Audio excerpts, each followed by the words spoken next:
Good evening, ladies and gentlemen. Welcome to Monkey in the Morning. I'm your host, the Ranting Monkey, and I hope you're having a wonderful Thursday.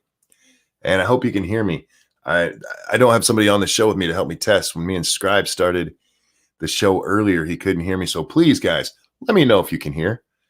And then we'll actually get on with the show. I don't know what happened. I had to drop out and drop back into the stream earlier. So hopefully it's working okay. We'll see. Oh my goodness, what a day. What a day. You guys, I was gonna go to sleep. I really was. We did the game stream tonight, and then I played for a little bit longer. It's like, you know what? I should go to sleep. I'll do the show in the morning. We went shopping yesterday, so we have food. I went upstairs to make myself something. All of the food is upstairs. I got to bring down what needs to come down here. So I didn't have any down here. I went up there. It's like, I'll just take a nap on the couch. I'll take a nap on the couch. Lady Monkey will wake me up when she makes her coffee. She always wakes me up when she makes her coffee. Accidentally. She never does it on purpose. I say, then I can come down, do the show, and if I'm still tired, I can go take a nap after that. So I turned on the TV as I go into the kitchen to make myself a sandwich, and it comes on to what Lady Monkey was watching last, and apparently she'd been watching the Learning Channel, TLC, you guys. TLC, the Learning Channel. Well, I wasn't paying attention at first. From our kitchen, you can see the TV, the counter that I was making my sandwich on. There's a cabinet that hangs there, so I can't quite see it all, but I can hear it really well. And if I duck down, I can see. And I heard voices that sounded very familiar to me. Thank you, Officer Buck. Great to see you finally admitting it, Monkey. Admitting what? I'm not sure what I admitted, but okay. It was Amy Slayton. Do you guys know who Amy Slayton is? Amy Slayton is a YouTuber and has been for quite a while. And I didn't realize, but TLC gave her a television show because of course they did. Her and her sister Tammy. Now, Tammy and Amy, these are some big girls. Some big girls. I don't mean to be harsh to fat people, but I'm getting really tired of channels like TLC and other people glorifying this shit. Now, the show, at least from what I saw, and I did sit down and I actually watched it while I ate. That's as much as I ate of it. It almost ruined my sandwich because I had a ham sandwich, and as I was putting the ham on, I peeked down and I could see Amy, and that chick's so fat she got a fat forehead. Other than on sumo wrestlers, I've never seen people with fat foreheads before. But she got a fat forehead so bad that it wrinkles. And the mukbanger that Irate Alex called out, yes, that is part of what she does. You ever hear somebody called an e-beggar? She used to do that shit too. Just lay in bed and tell people how horrible she was. So please just give her money. Anyhow, so this fat bitch with a fat forehead. Sorry, YouTube. Go ahead and just demonetize this one now. It's not going to get any nicer. Has her own show on TLC because TLC puts all fat chicks from YouTube on their channel. As I'm watching, I swear to God, there was a ad for Whitney Waythor and her show, which apparently is still running over there.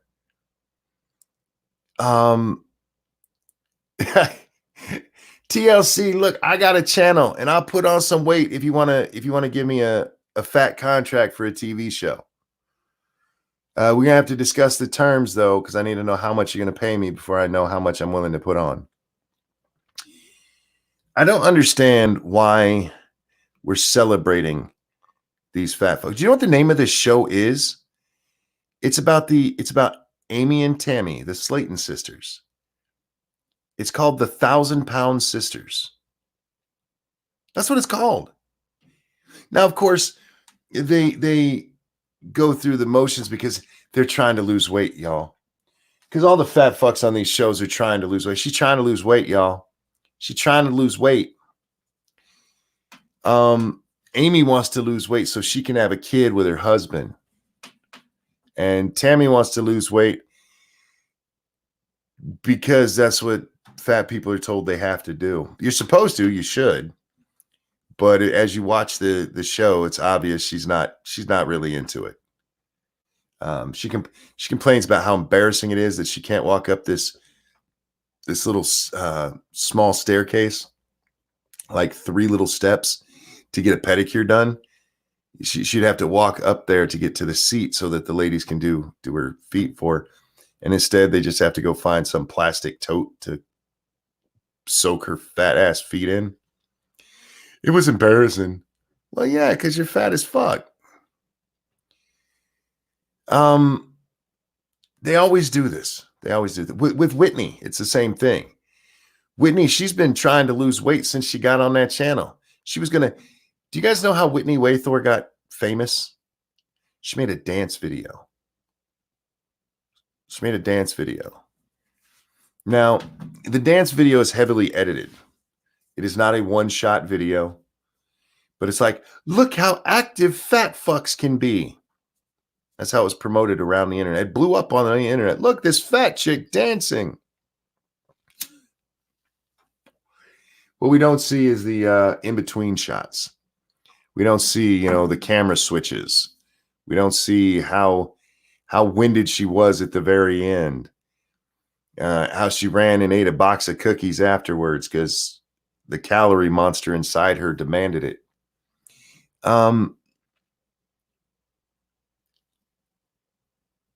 If this was actually educational, if this was actually informative, if this was actually trying to be like, hey, guys, this isn't a good way to be with your life. This is something that's going to harm you. Don't do this to yourself. Then maybe I would be okay with it. Good morning, Nuts. How you doing, sweetheart? But that's not what this is. It's not what it is. This is promoting fat fucks for the sake of money. It's promoting these fat fucks and like, look at what great people they are. Nobody's saying being fat makes you a bad person, but you definitely have some issues that we probably shouldn't be celebrating about you. If these same 2 sisters didn't weigh 1,000 pounds combined, if they weighed 200 pounds combined, they wouldn't be interesting enough for anybody to give a fuck about them. The only reason these 2 fat fucks are on TV, and yes, YouTube, I'm going to keep calling them fat fucks because that's what they are. And by the way, they're public figures now, so they're TV stars. And this is scripted. The only reason they're on there is because of how fat they are. It's like let's look at the fat people, y'all, and you guys can tell them how brave and noble and courageous and whatever adjective you want that's good, how great it is every time they lose half a pound, only to gain 6 more back that they never talk about.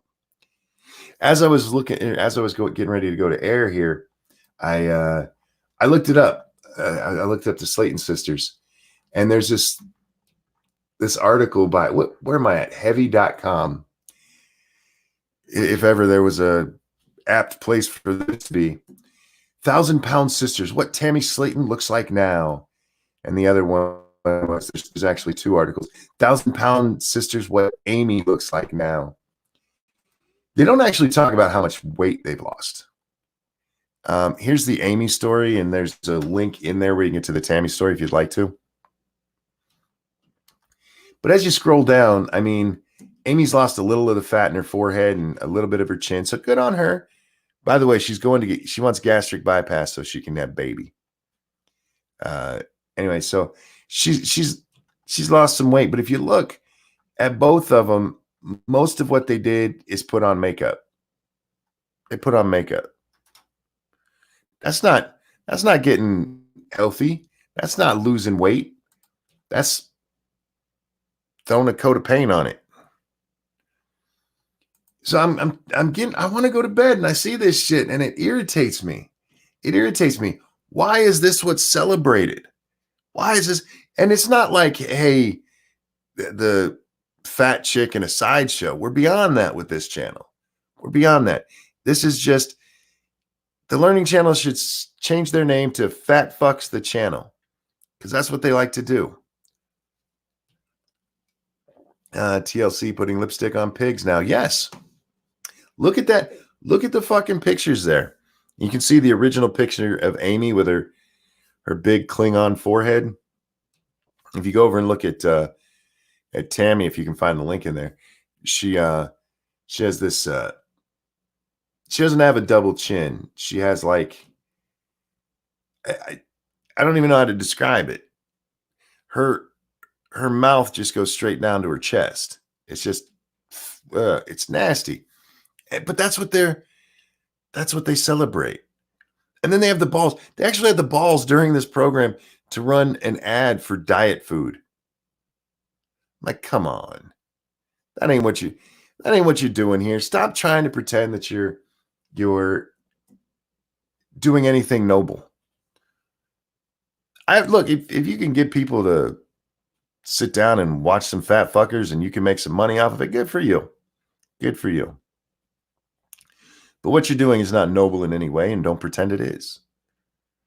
The whole point here is to look at the fat people, feel a little bit better about yourself, and of course feel virtuous when they inevitably cry, because all these fat fucks cry on TV.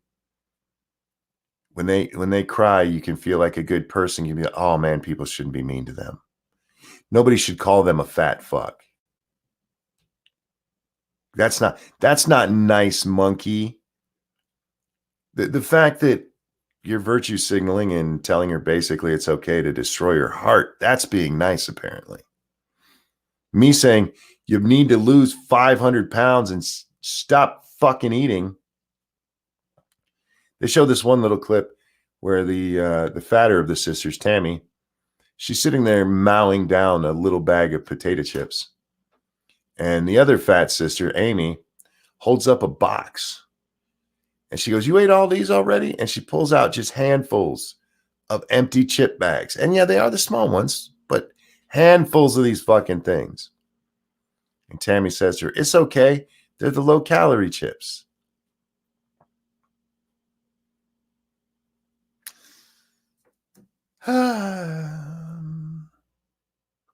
Amy gets very mad because Tammy is not, she's not doing enough. She's not doing enough to help lose weight. Tammy could lose 200 pounds and still weigh 300.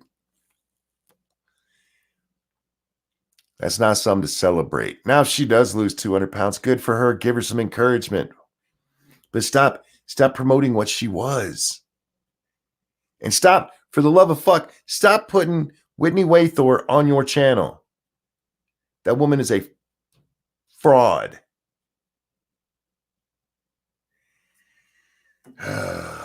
She's the one that introduced me to PCOS. What is that? Polycystic ovary syndrome or whatever it is. It's this this medical guess.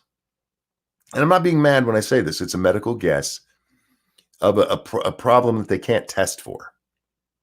They can run all kinds of tests, and if you get a certain number of tests together, pointing in one direction, they can say, okay, it might be PCOS, but it's not like you can test for cancer. It's not like you can test for AIDS. It's not like you can test for the flu.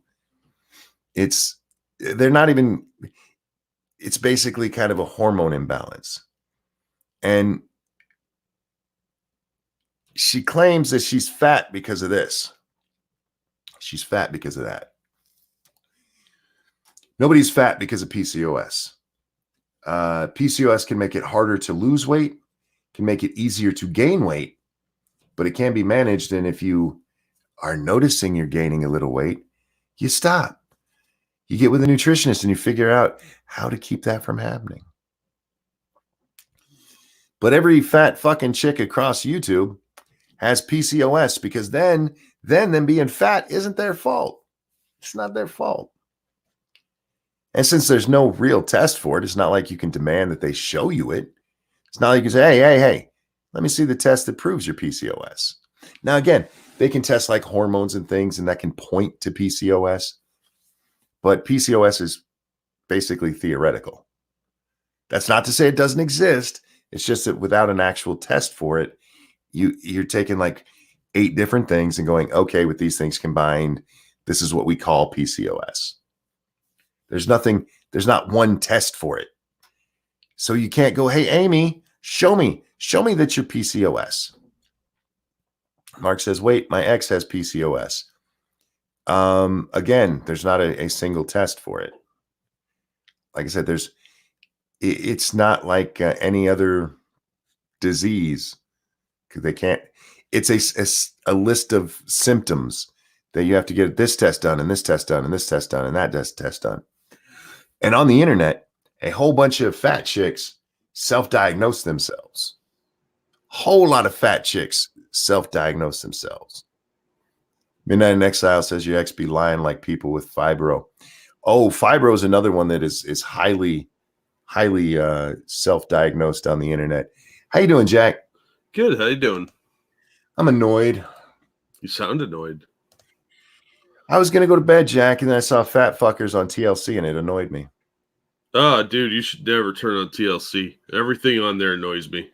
I didn't. Lady Monkey, that's what it was on. And when she was watching last. So I turned it on and didn't pay attention. I just turned it on and went to the kitchen, and that was what was on. So yeah, I ended up watching the Slayton sisters on a show called 1,000-Pound Sisters. Yeah, well, soon you're going to find yourself watching like 600-pound hoarders that have like 2 heads and shit with weird sex fetishes. Well, the only reason I actually stayed and watched is because I do have some knowledge of the Slayton sisters. I've been aware of them for my entire time on YouTube, actually. I knew people pretty much right away who were tangling with them. And they're horrible people. Or at least they used to be. Go look for some of the compilations done on these disgusting pigs. Johnny Hellcat, thank you so much. TLC, the land of fat bastards and midgets. You forgot the fat bitches, man. It's mostly fat bitches. Real quick, do you mind if I grab a couple of Streamlab comments that I missed out on last time? No, absolutely, Jack. Thank you, Cryptic. What did the Chinese father tell his daughter? You're allergic to bees? Good. Get A's or see your way out of the house. Nice. And thank you, Frank, who said, thanks for giving me entertainment throughout the work night. 30 minutes till I can check out. That's the best feeling in the world. And yeah, he told you to check your Streamlabs right as you were leaving. That figures. Yeah, all of these came in right as I was leaving, apparently. So, but I was so tired. I really just kind of checked out. And lastly, thank you, Jaeger Pony, for the donation. Not sure if I donated to you yet. Here, I have some dollars to keeping me entertained. So thanks, guys. Sorry I missed those. It was a really long night. No, fair enough. That was 4.5 hours in? Yeah.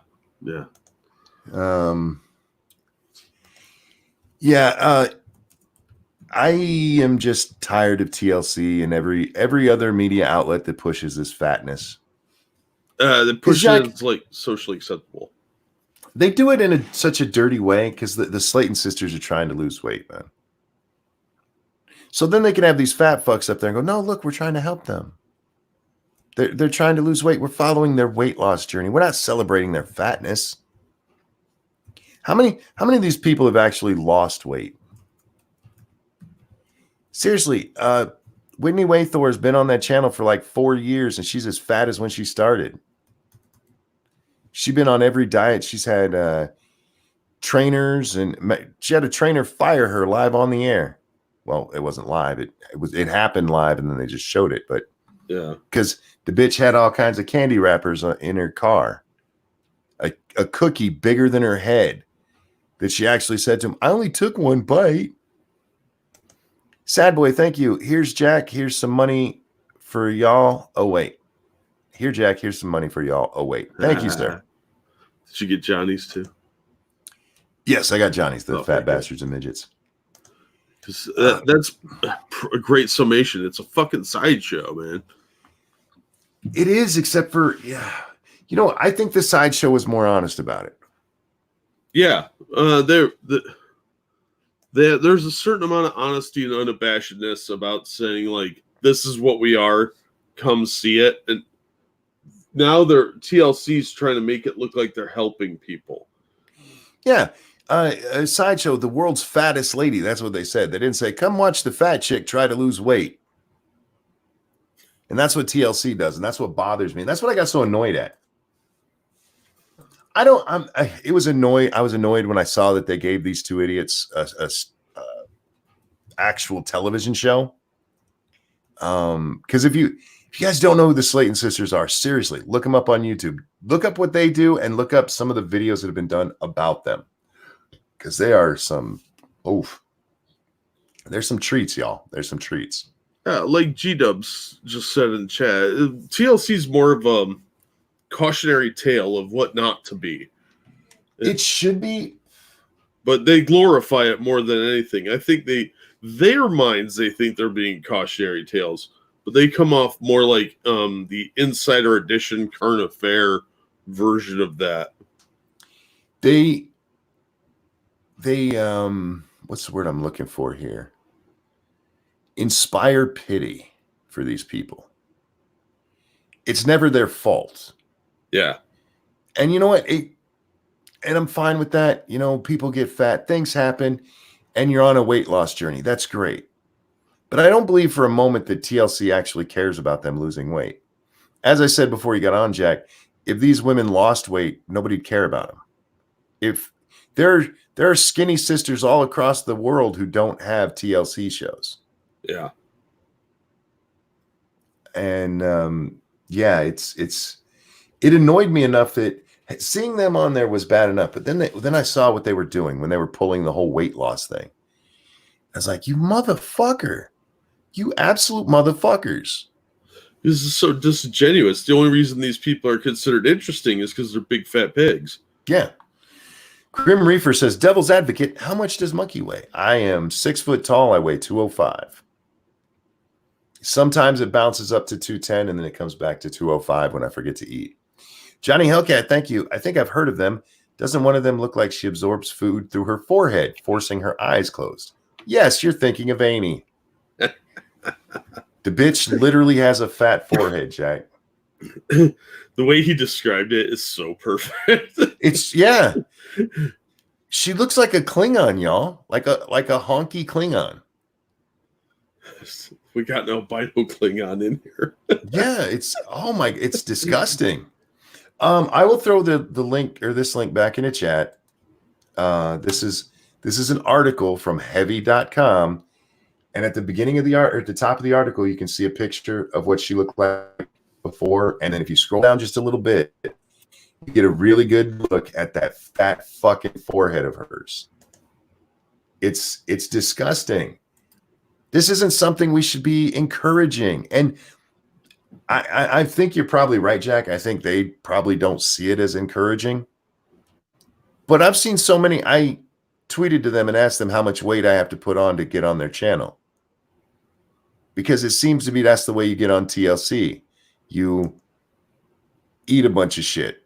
You get really fucking fat and they'll give you your own show. Yeah, you be fat and then you act like trash and you get your own TV show. Sorry. Peter says Jesus, Jack Jones, and Christ. That's a big lady. It is, yeah. Yeah, exactly. And look at how long Honey Boo Boo and her family were on there, and they were just disgusting trash. The only reason they're not on there is because they took the trashiness too far when Honey Boo Boo's mom hooked back up with the guy who just served a sentence for molesting her daughter. Yeah. That's the only reason it went away. Oh, yeah. Otherwise, it'd probably still be on there. Yeah. Um, and the toddlers and tiaras, I've never wanted CPS more involved in anything in my life. Oh, man. That show used to piss me. You ever see the South Park take on that? Yeah. It's for those of you having trouble remembering or haven't seen it. That's also the Chipotle show.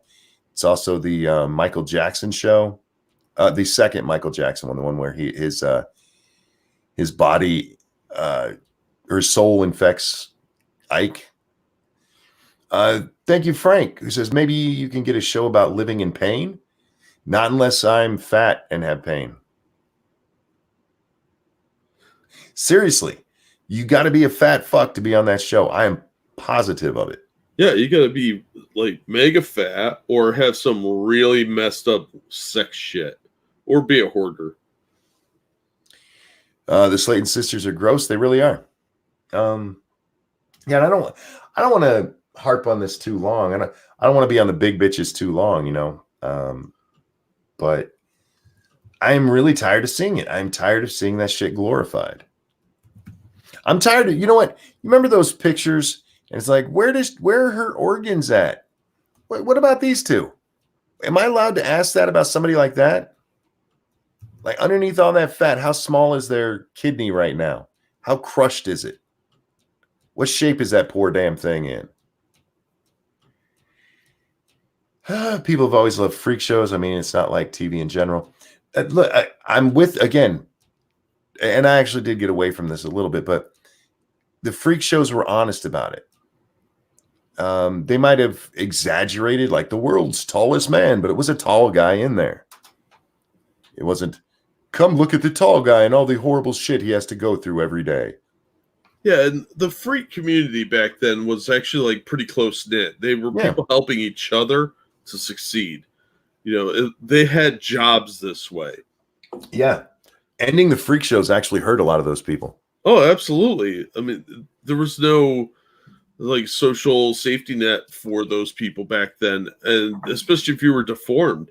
Yep. So that was how they made a living, and they loved each other. They would take care of each other. They were a community. Now this is just walking people out and being like, ha ha, look at this. Ha ha ha. There's no sense of community or belonging here. This is just freaks being freaks. The part is, again, that really, really pissed me off is that they're trying to sell the whole weight loss angle again. Yeah. If they just said, come look at these fat fucking chicks, I would get it. I would be like, all right, yeah, I see the even though I don't like those two because of, you know, having followed their story a bit in my life, I'd understand it. Be like, okay, people are just coming to see the fat chicks. But no, it's come see the fat girls lose weight.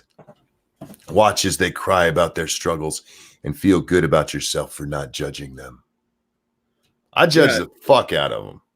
Oh, absolutely. Because these are people that have done this to themselves. These aren't deformed from birth people or somebody that was in an awful accident. They're just lazy fat fucks who are getting fatter by being on some show that's paying them 10 grand an episode. It's fucking sick. Richo says that's because the average person has simple minds, and people like that are messed up themselves, talking about people who like freak shows.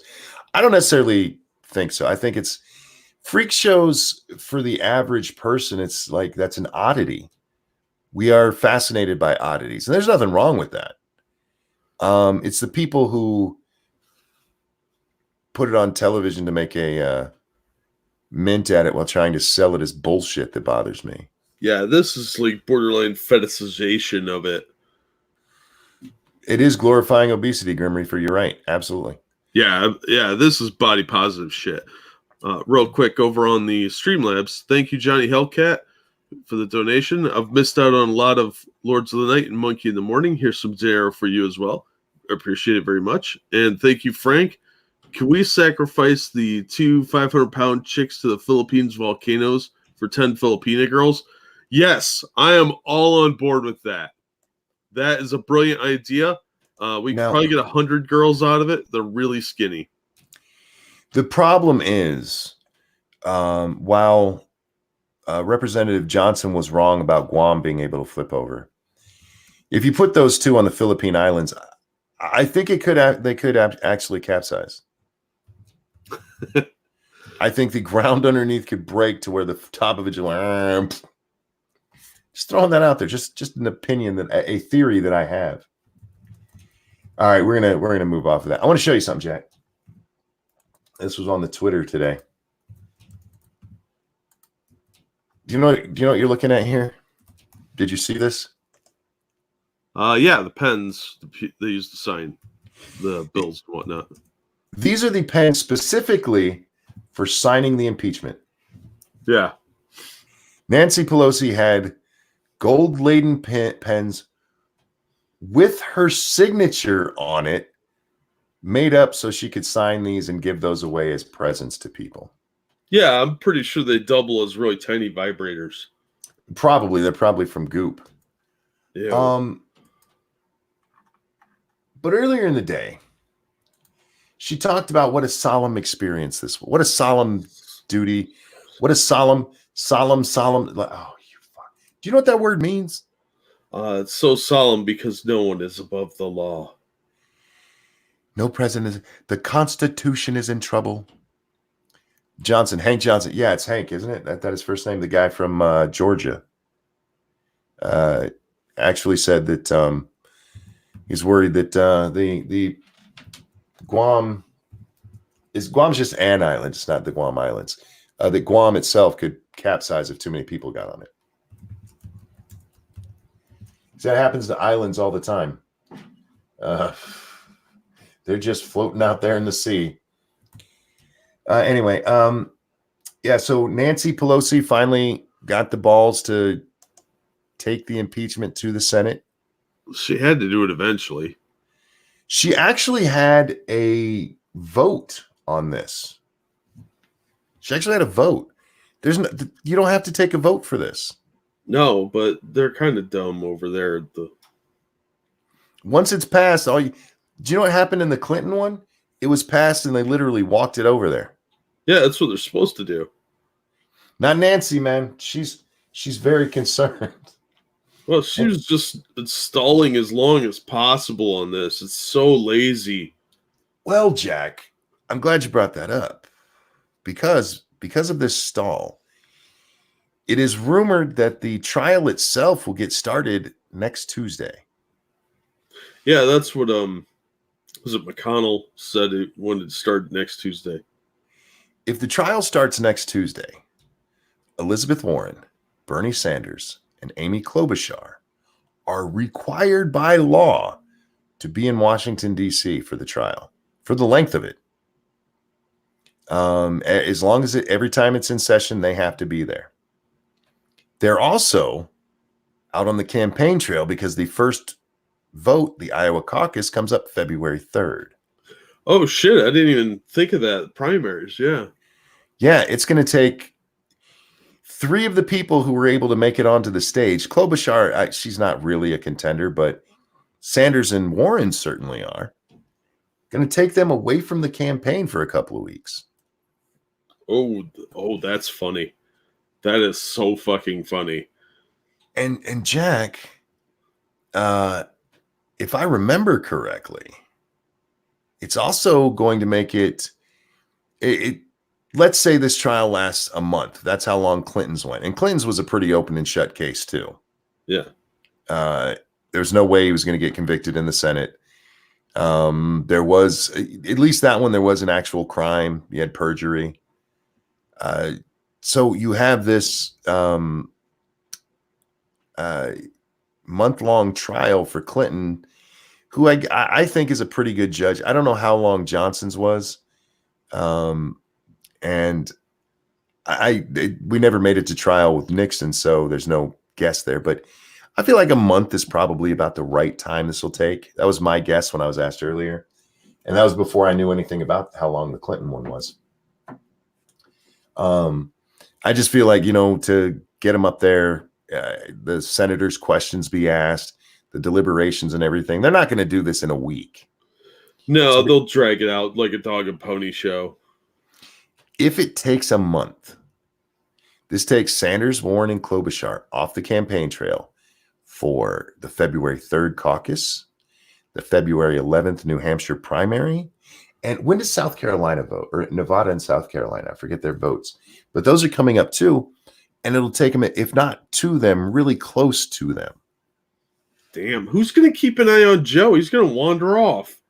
Yeah, it was 2.5 months for Johnson. Thanks for looking that up for me, Duck Dog, or if you did know it in advance. So yeah, we're right now what we have is a month and 2.5 months as our historical markers. This is going to take a month. Wow. Yeah. And when is the next? Isn't the next Dem debate between the two, between Iowa and I'm trying to remember when the next one is. Yeah, I was thinking there was another one coming up. Well, if memory serves, they have one between each, or scheduled between each of the first voting states. And if so, this would make it, I mean, that they should still be able to participate unless McConnell pulls like a dick move and holds the Senate in session extra long one day. We're going all night tonight. Yeah, we'll see what happens. Prospero says the Iowa caucus is in that time period. So is the New Hampshire primary. New Hampshire's the 11th. If they start next week, yeah, we'll get real close to South Carolina, which I believe is the next one. So all McConnell has to do is start granting those old requests for like more witnesses and stuff like that. He could drag this thing out for 2 months. Well, there was the argument over that. It was reported that McConnell wants to do it fast. He doesn't want to be seen doing what Pelosi was just seen doing. Yeah, of course. He doesn't want to be seen as dragging his feet. Nevada is the 22nd. Okay, so yeah, it would take us right up to Nevada. Because what is next Tuesday? Next Tuesday is the 21st. Yeah. So yeah, if it's a month, it'll take us right up to February 22nd. Which also means like a lot of the schmoozing and handshaking can't go on that normally does. It's just going to be Biden wandering around like, want to feel my leg hair? Yep. Oh, man. That could actually hurt Biden quite a bit, too. Yeah. He says crazy shit that is usually ignored because there's other news going on.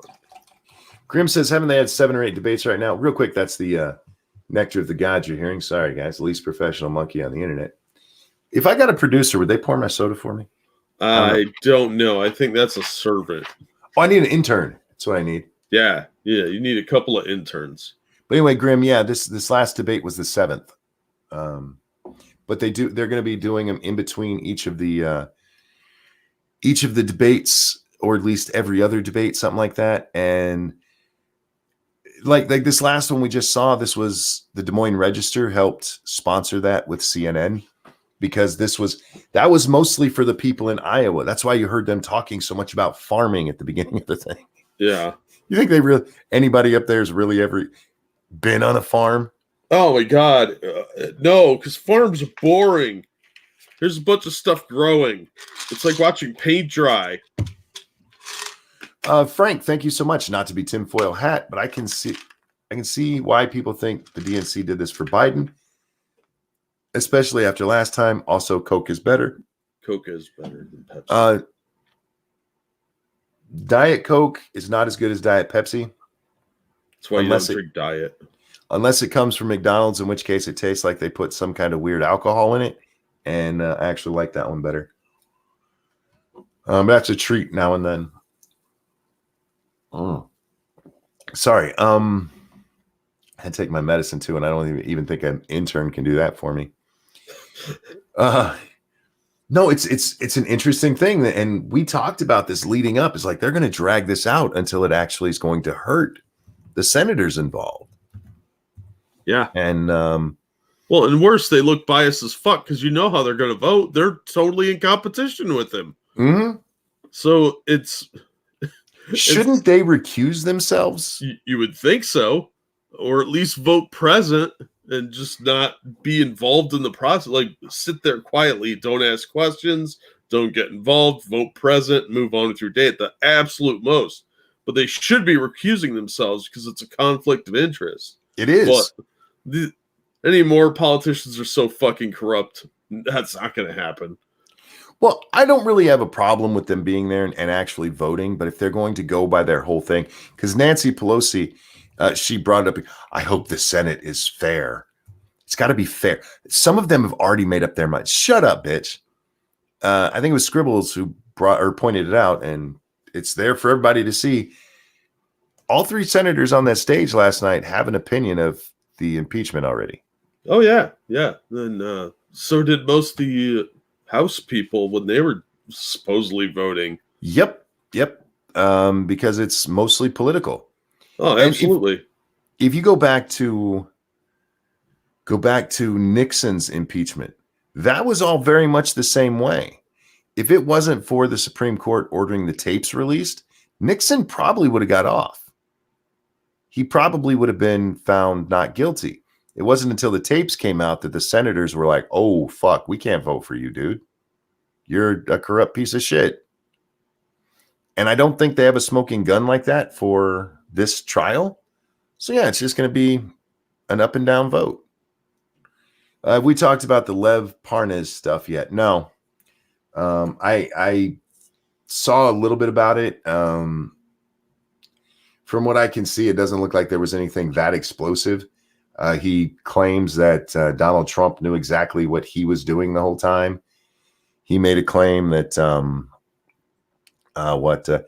Ukraine. Well, it's not a claim; it's part of the documents that the Ukrainian ambassador was being followed while she was in Ukraine.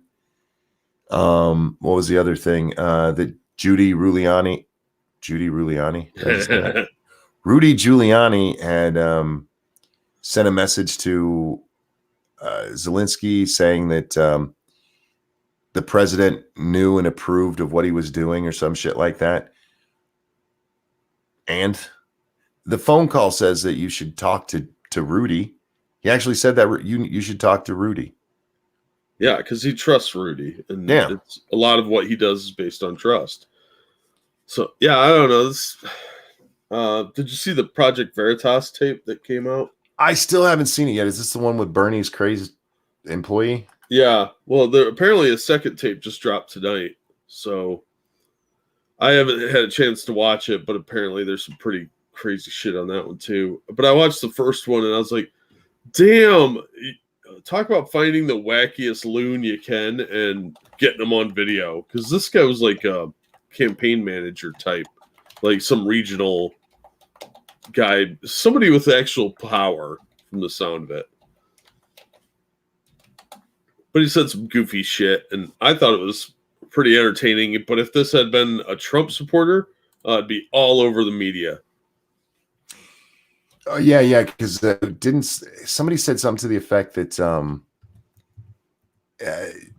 there's tape proving that some of Sanders' folks are Antifa, and I don't know. I wouldn't be surprised, would you? No, I know this blew up because I saw this the whole Lev Parnas thing. Parnas, I don't know how you say his name, but it was trending on Twitter when I woke up at around 8 o'clock.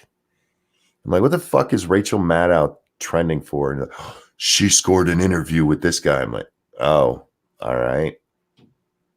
Is this going to be as good as his taxes? And yes, from what I've seen, it seems like, yeah, it was about as good as the Trump tax release thing. I thought she was going to come out and admit that she is that little bird that dips its head in water and backs up. She's just she scored a good interview. I mean, that's a good one to get for ratings and stuff. And she probably got a ratings bonanza out of it. But I don't think much is going to come of what I've seen so far, at least. And again, I haven't dug into it real deep because I've been busy pretty much since I saw that was going to come out, and it didn't come out until 9 o'clock is when her show is. So by then we were already streaming. Yay. I got to miss Maddow. She is trending number 3 in the US right now. Oh, gross. Yeah. Oh, well. Oh, let's see. The Hill has 5 takeaways. Let's do that real fast, Jack. We're going to inform the people. We're going to be educators, Jack. After I spent the first 30 minutes of the show saying "fat fuck" repeatedly. Yeah. Number 1, he claimed Trump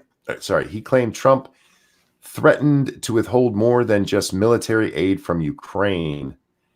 Parnas claimed that the president threatened to withhold all aid if it did not publicly announce an investigation into the Bidens. You're going to need proof of that. Parnas claimed that the president threatened to withhold all aid. The message was it was just military aid. It was all aid, he said. Basically, the relationship would be sour. He would stop giving them any kind of aid. The associates to the president's personal attorney said the aid was clearly contingent on U.S. demands. That there's no proof there. No, that's just some asshole talking. If you don't have something to back that up, that could be some crazy homeless person. He implicated Attorney General Barr, this is number 2, saying he, quote, had to have known everything. That doesn't mean anything. No, it doesn't. Giuliani associate continued by connecting Attorney General William Barr to the pressure campaign, saying that Giuliani had contacted the Attorney General about the attempts to get Ukraine to announce a Biden investigation. Quote, Barr had to have known everything, he said. Attorney General Barr was basically on the team. A Justice Department spokesman told Maddow that the claim was 100% false. The spokesman repeated the same statement to The Hill. All right. Again, if you say contact, where you got to have proof. No, proof is colonialism. We do this by witch trial rules now. Number 3, Trump knew exactly what was going on. Parnas also directly connected Trump to the Ukraine pressure campaign to investigate Biden, saying the president knew exactly what was going on. Maddow asked Parnas about the main inaccuracy or main lie being told that he felt should be corrected. And that was what he said. The president did know what was going on. See, these are statements of obfuscation more than anything, because you can interpret that in a lot of different ways. Well, listen to this next part. Parnas continued saying he would not act with, or talking about Giuliani, I'm guessing. Wait, where are we at? Parnas continued saying that he would not act, quote, without the consent of Rudy Giuliani or the president, and added that Trump's claim that he doesn't know Parnas is a lie. Well, you should easily be able to prove that you contacted the president. You should have some kind. And what did you have a burner phone you no longer have, my friend? How much you want to bet this guy's going to be peddling a book full of these speculative, no evidence-based statements? You know what he's doing? This guy's under investigation. Oh, he's covering his ass then. He's trying to pull a Cohen here. Yeah. No, I wouldn't trust this guy at anything. He's got all kinds of reasons to lie. Number 4, he alleged Pence skipped Zelensky's inauguration because of the Ukraine pressure campaign. Parnas accused the vice president of being in the know, adding that the vice president planned trip to Ukraine. President Zelensky's inauguration was canceled because the country refused to announce a Biden investigation. Okay, you want to show me the refusal? Because we haven't seen that yet either.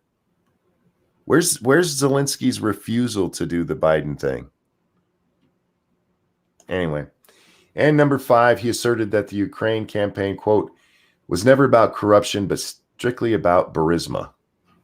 Well, the whole Burisma thing is the corruption thing. Yeah, it's the Biden corruption thing. So there's a good chance that Biden could get subpoenaed on this, and Hunter as well. But yeah, Prospero pointed out that this doesn't add up with the timeline, and that's quite likely. I think this guy is just covering his ass. He is. He's trying to get a deal for himself. Yeah. That last part makes no sense. Parnas's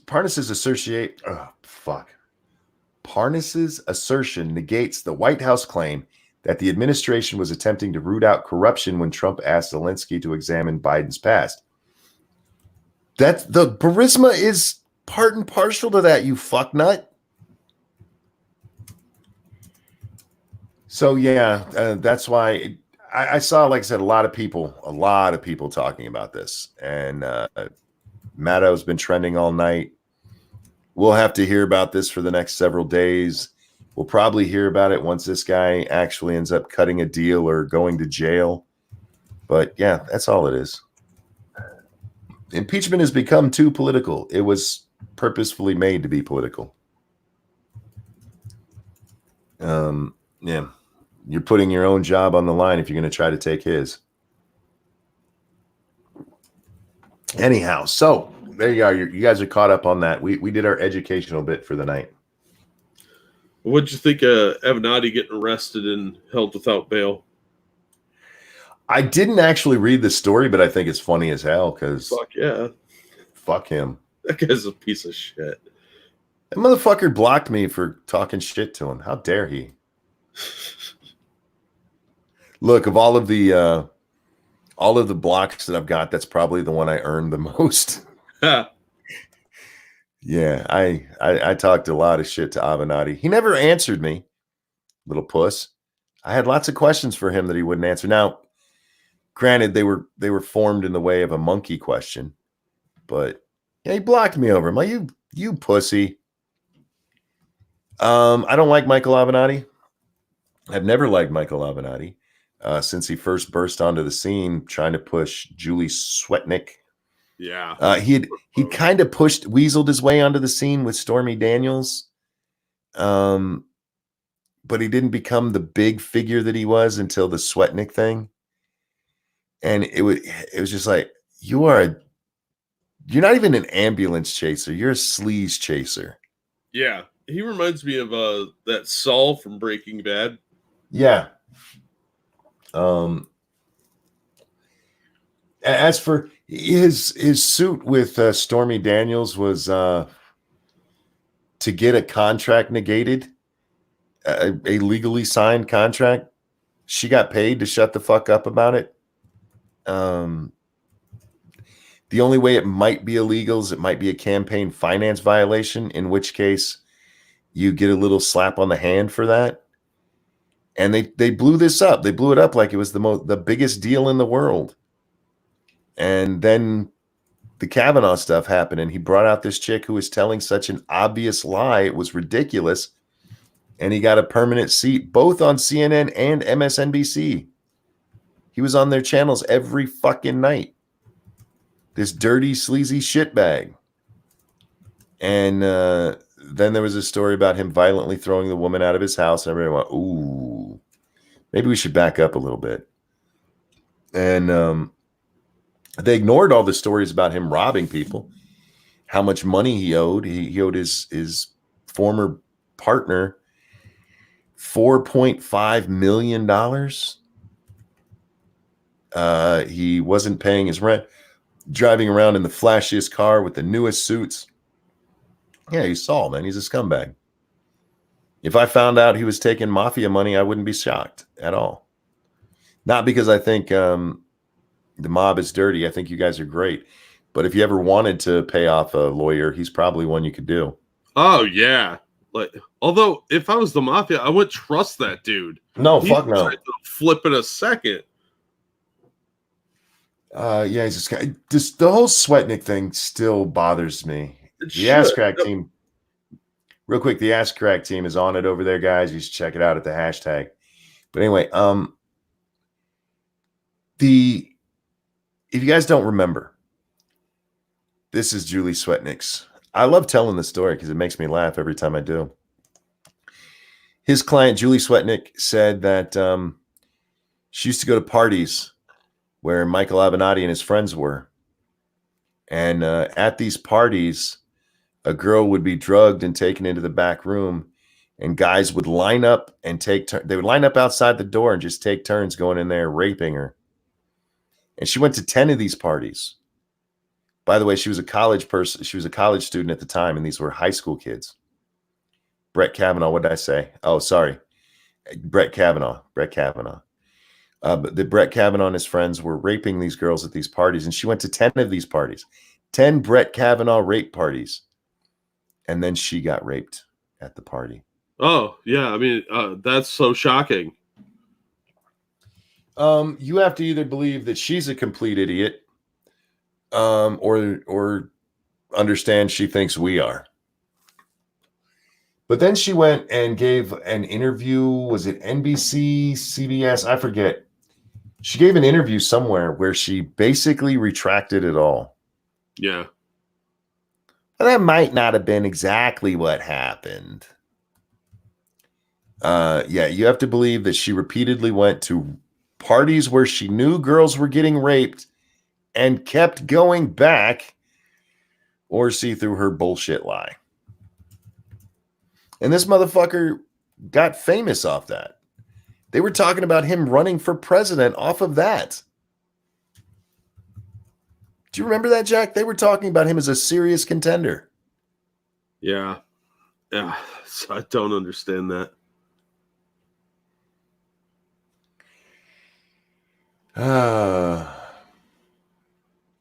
Anyhow. So yeah, fuck Avenatti. He's coming up for trial on the whole Nike thing because he was trying to extort Nike, telling them if they didn't do whatever he wanted, and I forget what it was, like him $25 million or some shit like that, he was going to expose their secrets. And he didn't put it in lawyer speak, so he's in trouble for that now. He was going to go to the YouTube, not the YouTube, the Twitter, you guys. He's going to go to Twitter and spill all of their secrets. I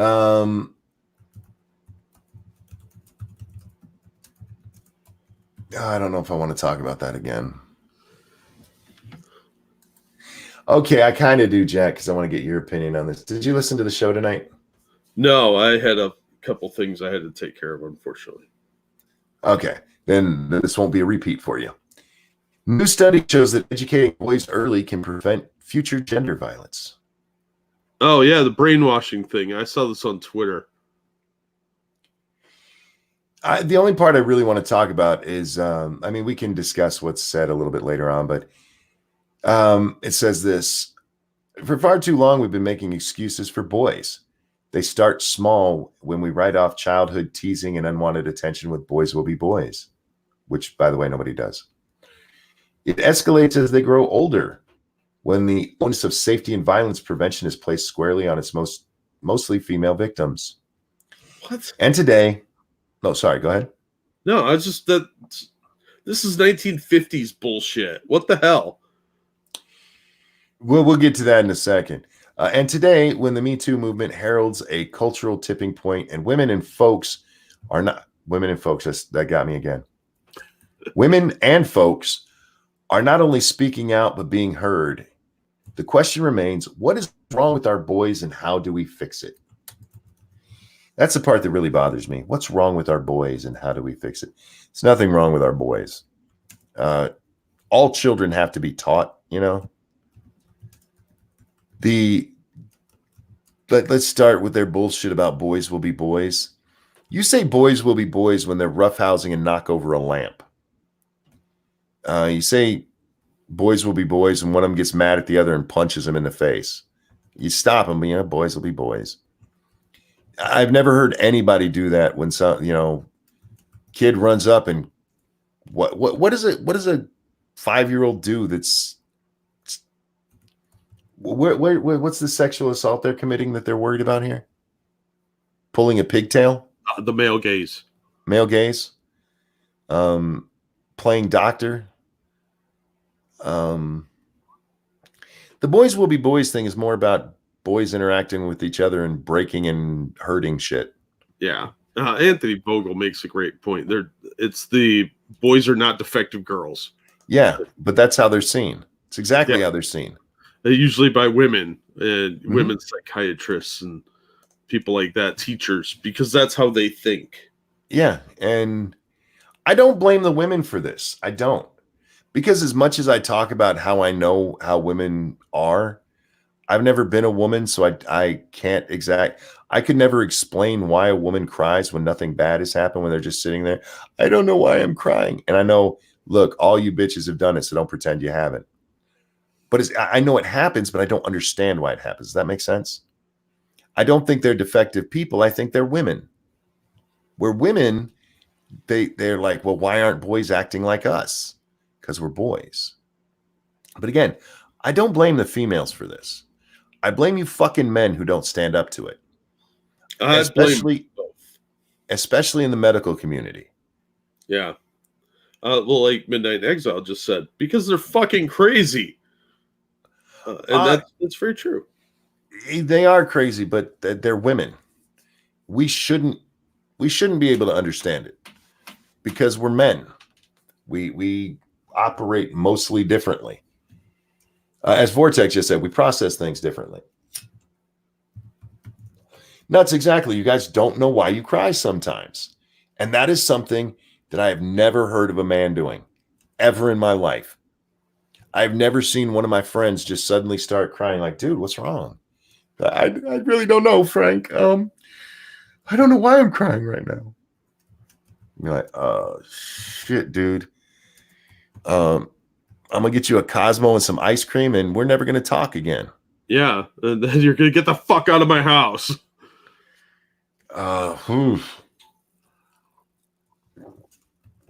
B Junkie says, on behalf of the medical community, kiss my ass.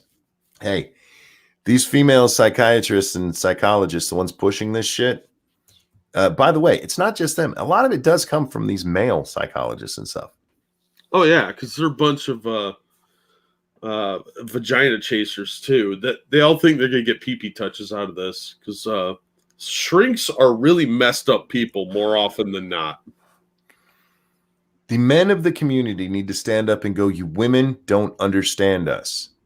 You need to stop being so afraid of being charged with being a misogynist. You need to stand up for boys and men. Because the women out there aren't going to do it. They're not going to fucking do that for you. And what they're doing right now is teaching, well, the world that boys are just born wrong, born with original sin. The rest of this article goes on to tell you how they put a middle school. I don't know if it was all middle schoolers or just one grade through middle school. I don't think they actually say. In New Jersey, about 1,000 kids, 1,000 boys, through this training program that mostly focused on being a good, what's it called? Observer. You know, if you see something, say something kind of thing. Yeah. And that's gotten rid of a lot of locker room talk. And the study went on from 2015 to 2017, and there's been a dramatic decrease in unwanted, what was it? Sexual, did they say, excuse me, sexual assault or sexual misconduct? Where's it at? Hang on. I'll find it. I remember the 76%.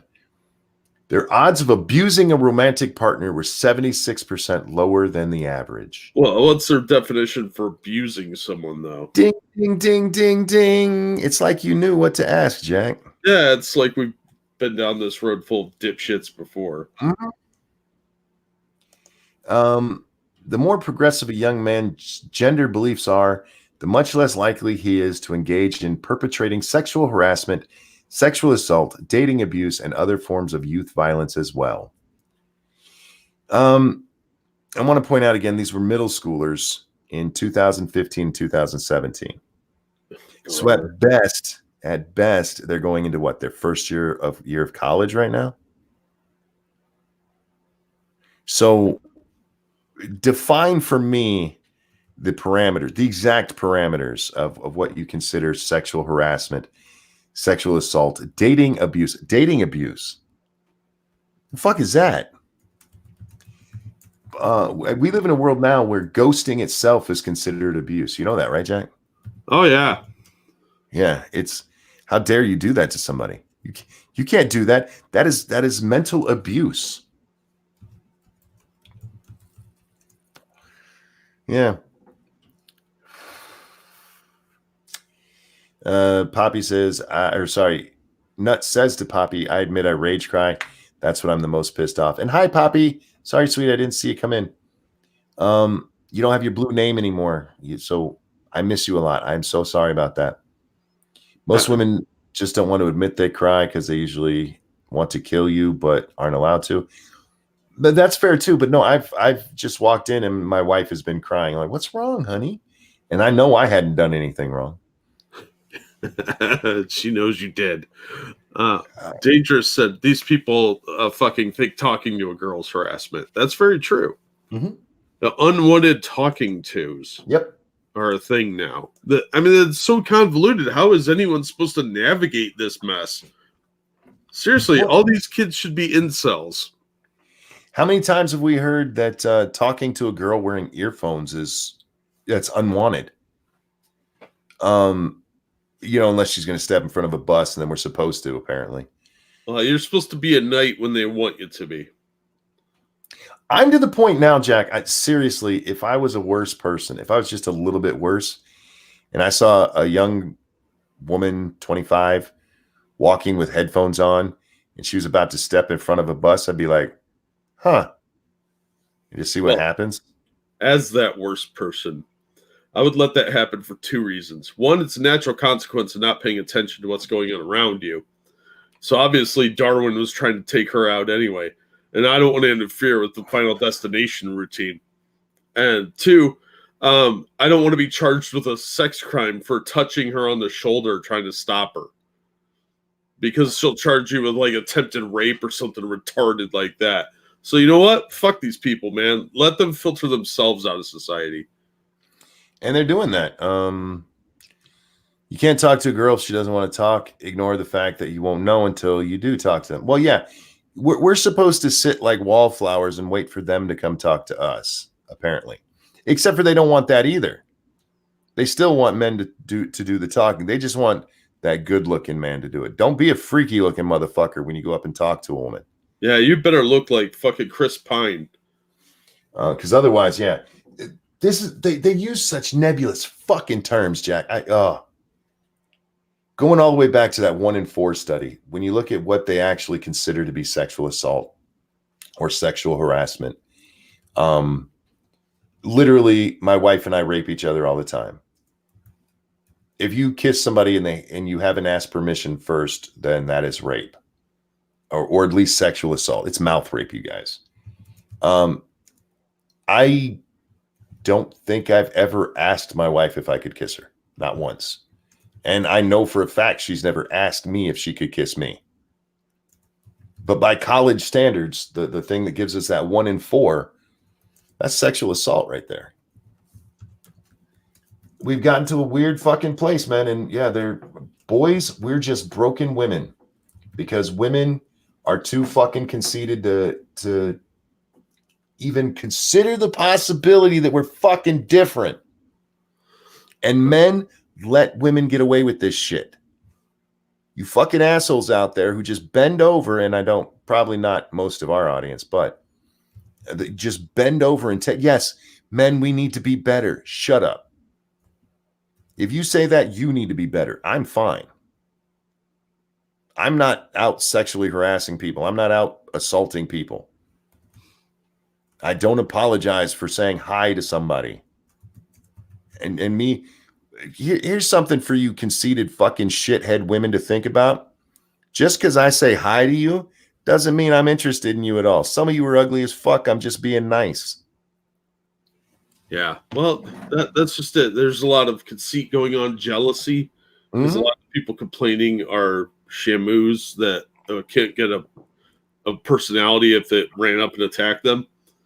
So they are bitter toward people that can interact socially. So I don't know. There's a lot of problems here that just enrage me to even think about because they're trying to ruin dating, like Ebony said a second ago. Yeah, and Dangerous brought up a good one too. The story of the woman in the bar. Why do all these people assume I want to socialize? Yeah, she was mad because she would go to a bar and men would talk to her. Yeah, because you're in a social setting. You're in a fucking public place where people go to talk to each other. Stupid bitch. If you want to drink alone, do it like a normal person at your house, in bed on a Tuesday morning. What's the worst thing that can happen? You could be charged with rape and get to live as a sex offender. Yeah. And you guys, again, we're just defective girls. Yeah, this sort of thing really can't stand up for long periods without either somebody conquering you or there being a giant backlash and it going in a really bad direction. But it'll be long enough to fuck up a couple generations of kids. This is a major consequence of the nonsense that men and women are the same. We're not. Not just physically, mentally, we're different people. Yeah, it's an evolutionary byproduct. They're literally designed that way. And until you accept that because it is science, and I don't know why they're such science deniers. Me neither. Until you accept that, it's going to make things very, very difficult. On the plus side, Jack, Virginia ratified the Equal Rights Amendment. Oh, good. Now, hopefully, some men's rights groups will raise some money to sue them so that the women have to apply for the draft, too. Apply for the draft. There's a whole lot of consequences that are going to come back to women I don't think women have thought about. No, but here we go. It'll be a fun ride. Virginia is the 34th state to pass it. There's some legal questions about how legal it is, because typically there's a shelf life on amendments. You can't just push it for, what is it? What are they on? 40 years, 20 years, some shit like that. Ridiculous. I know it's more than 20. It's been around for a long, long time, and it's actually changed a bit here and there. And it's not like every state voted to ratify it this year. When did somebody look it up for me? When was the first 38 years? There you go. When was the first state that passed it? Because there's some legal question about that. So we'll see what happens. I have no problem with it becoming law. I've said this. Please pass this thing. I think women are going to hate it. I think women are going to hate it because, one, this should already be covered by the 14th Amendment. Oh, yeah. It's pretty redundant. Vortex says he thinks it was in 72. Yeah, it was a long time ago. They're not even voting. The Equal Rights Amendment has changed over the years. So I don't know if they still voted on the original, because in my opinion, that's what it would have to be for it to qualify as ratified. All states would have to vote on the actual same wording. That makes sense, right? Can't change the wording midway through the voting process. No, I would think not. But I want it to be passed. I want the Equal Rights Amendment to be passed because women have a lot more rights than men do right now. The one that got brought up. Go ahead. I'm sorry. Oh, it would strip away a lot of the talking points that they keep bringing up that don't exist. I think it'll make it so men don't have to pay for babies anymore if they don't want to. Yeah, absolutely. It takes some responsibility. If since men can't force an abortion, and I'm not saying they should be allowed to, but women have a way to get out of pregnancy. Men do not. That is inherently not fair. And if you're going to say that a woman can get out of it by paying a doctor whatever amount it is for an abortion, then that man should be able to drop the $250, be like, here you go. I'm not taking care of that kid. Good luck to you. Oh, but Monkey, that's not fair. If he didn't want a child, he shouldn't have unzipped his zipper. He should have kept it in his pants. She should have kept her legs closed then. You know, Jack, I brought that up in an argument once. Like, you can't tell a woman that she needs to keep her legs closed. And so I go, they tell them that all the time. I'm like, no, they don't. I've never heard anyone say that. People like you and me may make that joke, but you don't see that in the news media. No. You don't see that on national television. What you see is men are supposed to be responsible and women get all the choices they ever want. They get their cake, you guys. They get to eat it too, and they get ice cream. And they get half of your cake then. And look, I'm all for it. I'm all for it. If you want to say that if you don't want to be pregnant, keep your legs closed, fine. Then that means you got to get rid of the abortion thing. Oh, no, you don't want to do that. But you also don't want to let men off the hook for that 18 years, do you, ladies? Anyhow. Ryan says, most people say it in jest. Yeah, when we're talking about women keeping their legs closed. But when they talk about men, they should have kept their zipper closed. That shit is said as gospel. That men should have been responsible. I don't understand how we get to that point. Women are the ones who actually have to have the baby. They're the ones who get pregnant. But for some reason, men are the most responsible. They're the ones who are most responsible for keeping her from getting pregnant. That's like saying it's your job to make sure I don't crash my car, Jack. Yeah, boy, are we all in trouble if that were the case. You get my point there, though. Yeah, it's ridiculous. They're putting burdens on other people that are their own responsibility, but you can't have responsibility because you're exceptional and special or some shit. Yeah. Yeah.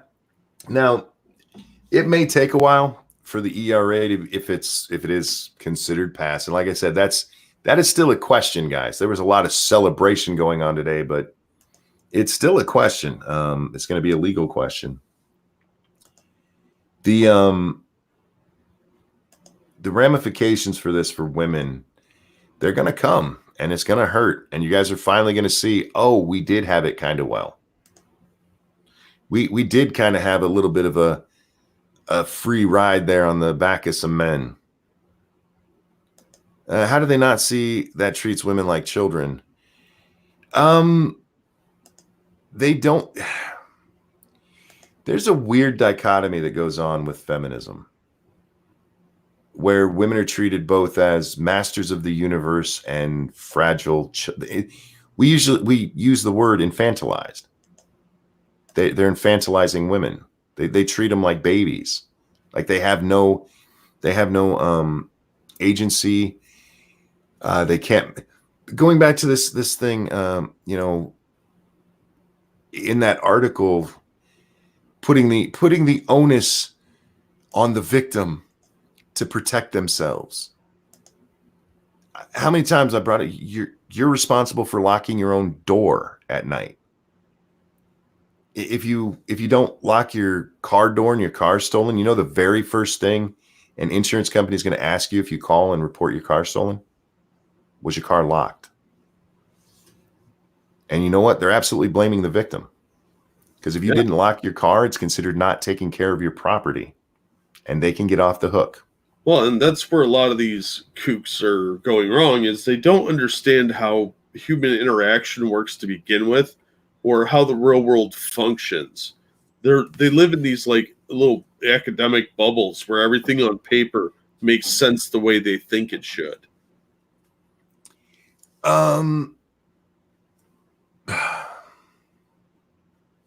I don't know. I don't, as a logical person, I don't understand how they don't see the logic in it,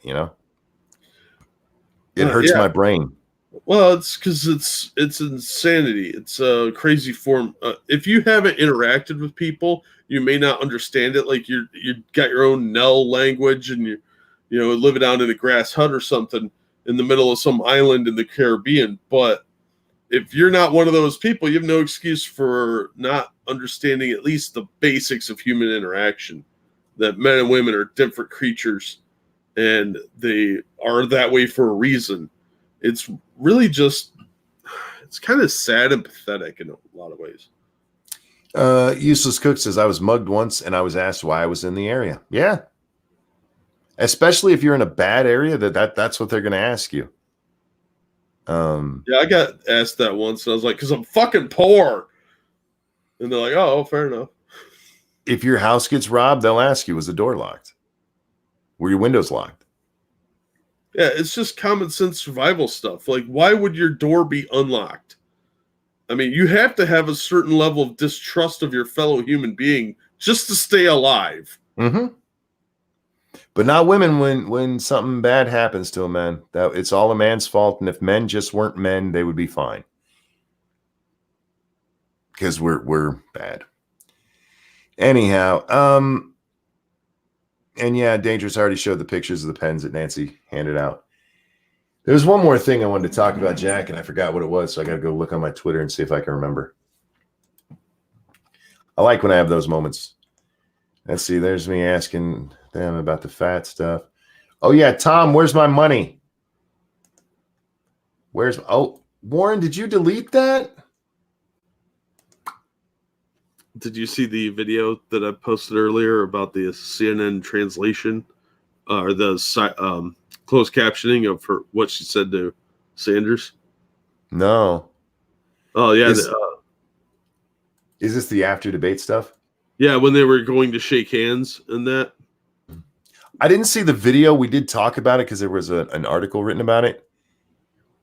So the debate yesterday, guys, Bernie was asked whether or not he told Elizabeth Warren that he didn't think a female candidate could win in 2020. And then they asked Elizabeth Warren, and I can't believe I missed it, but they asked her, what did you think when Bernie Sanders said that to you? Yeah, and like it was just taken as fact. Yes. CNN is so in the bag for Warren. It's so lame how obvious it is. I felt bad for Bernie because you could see it on his face. He's like, what the fuck, man? Yeah. And even MSNBC was making fun of them for this. Well, they should. It was bullshit. But afterwards, as the debate ends, the candidates go up and they shake each other's hands. And you want to take it from there, Jack? Yeah, so Warren walked up to him and said, did you just call me a liar on national TV? And they kind of, he's like, this is not the time or place. And that Steyer guy's just kind of hanging out there. Mm-hmm. He was clearly uncomfortable. But they had a brief exchange there. And the fact that that was caught on mic really showed like her lack of professionalism. And Steyer actually was probably the one that came out the cleanest in that scenario because he was just trying to shake Bernie's hand. Well, speaking of her being a dirty bitch, she posted on Twitter, and it's gone now. Of course, I wish I had screenshotted it. But who's our sitting DOD head? What's his name? Esper? Something like that. She tweeted out that she'd asked him if he would recuse himself from all dealings with his former company because he worked for some defense contractor. And to extend, well, I'll get to that part in a second. Recuse himself from all activity within that company, working with that company. And he said he wouldn't. And that's corruption, plain and simple. She said that. That is corruption, plain and simple. And she attached a video to it. So I watched the video, and it's from some hearing they had in the Senate where he was up there answering questions. And she asked him, would he abide by what he said in his opening statement, where he said he would recuse himself for a year? And he said, yes. And she goes, will you abide by what the White House says, where the White House wants people to recuse themselves of contracts with their former employer for 2 years? And he said, yeah. And so she asked him, well, will you make a promise right now to recuse yourself even further, forever? And he said, no. How about this? I'll recuse myself for the 2 years, and then after that, I can come back. And if you guys have a specific issue, we can address that at the time. Which is perfectly reasonable. That's what he said. And her response to that on Twitter was, that is corruption, plain and simple. That is a quote, you guys. That is corruption, plain and simple. No, it's not. In fact, what you just did was libelous. Yeah. And I pointed that out, and now it's gone. And I wish I would have actually I wish I'd saved the original tweet, because I'd love to just retweet that at her and frankly tweet it at him repeatedly too. Because somebody said you can't sue a sitting congressperson. You can actually. It's a very, very long, hard road, and for the most part, you're not going to win. But in this case, she didn't do this in her official capacity. She did this as a candidate, because her very next tweet, linked to the same one, was about how she was going to change that as president. So she wasn't doing this as a congressperson. This wasn't like she was giving a speech on the House floor kind of thing. This was her as candidate Elizabeth Warren calling our Defense Department head corrupt for saying he was going to follow the law. Well, he's not following it the way she wants. I saw this, Jack. I'm like, she didn't really just do that. And apparently she's trying to make it go away because What? Her? No. it's disappeared. Did you see that meme I found? Which one? The candidacy one. Here, I'll just show you. Hey, Polly. Hello. I don't know how you sat. How long you've been sitting there? I didn't hear a ding. Sorry about that, bud. Oh, nice, Jack. Nice. Anyway, how you doing, Polly? Oh, real quick, that says, with Booker gone, I'm the only black candidate. For those of you just listening at home. I'm not happy about that, by the way. Which one? I'm going to miss Corey. I do miss Corey. He was boring as shit, but he added some flavor. Yeah, like, well, the wild eyes, the crazy hand movements. I mean, there was no fucking chance he was going to win, but he was entertaining. If you miss that, dude, just go down to any random street corner and look at him. Right? There's lots of meth heads out there that do the same thing. I mean, that guy's got wild eyes. Like, just he's out there. And I also, we made brackets down at campus, like you do in March Madness for college basketball. Yeah. When you're going to win. And I've lost. I had Klobuchar out next. Damn it. Oh, yeah. You should have looked at the money, Polly. I'm still ahead because I called Castro correctly. You should look at the money. I knew Corey was coming to the end because he was running out of money. Lots of people are running low on money. You know what I mean? Like it. They are, but he was of the people left. He was actually Kamala just out or way spent too much because she had a lot more money than he did. But she burned through it way faster than he did. So he was able to last a little bit longer. Real quick, I want to address this in chat. Jason says, and they try to accuse Trump of being a dictator / tyrant. I don't know if you heard what we were talking about when you came in there, Polly, about Elizabeth Warren libeling Esper. I was in your green room for like a few minutes, man. I heard it all. I apologize, dude. That's fine. It's fine. It's real comfy in there, and you had a fruit basket, so I was just chilling. Just don't eat the stuff on bottom. We don't rotate the fruit. We don't rotate. We don't rotate the fruit. We just put new fruit on top to make. Yeah. Make real quick. Rub it off. Williams said Yang is out. No, Yang is not out. Ebony. He's no. And how you doing, Ebony? He just got a major endorsement. Yeah.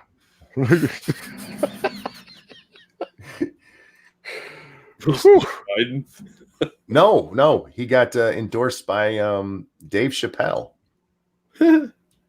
Yeah. Do you find that as funny as I do, Jack? Like, seriously, Chappelle, really? The fuck, man. Anyways, I'm sorry. You were saying, Monkey. No, with the whole the tyrant thing in this, Elizabeth Warren is accusing somebody of being corrupt for following the law. Does it get more tyrannical than that?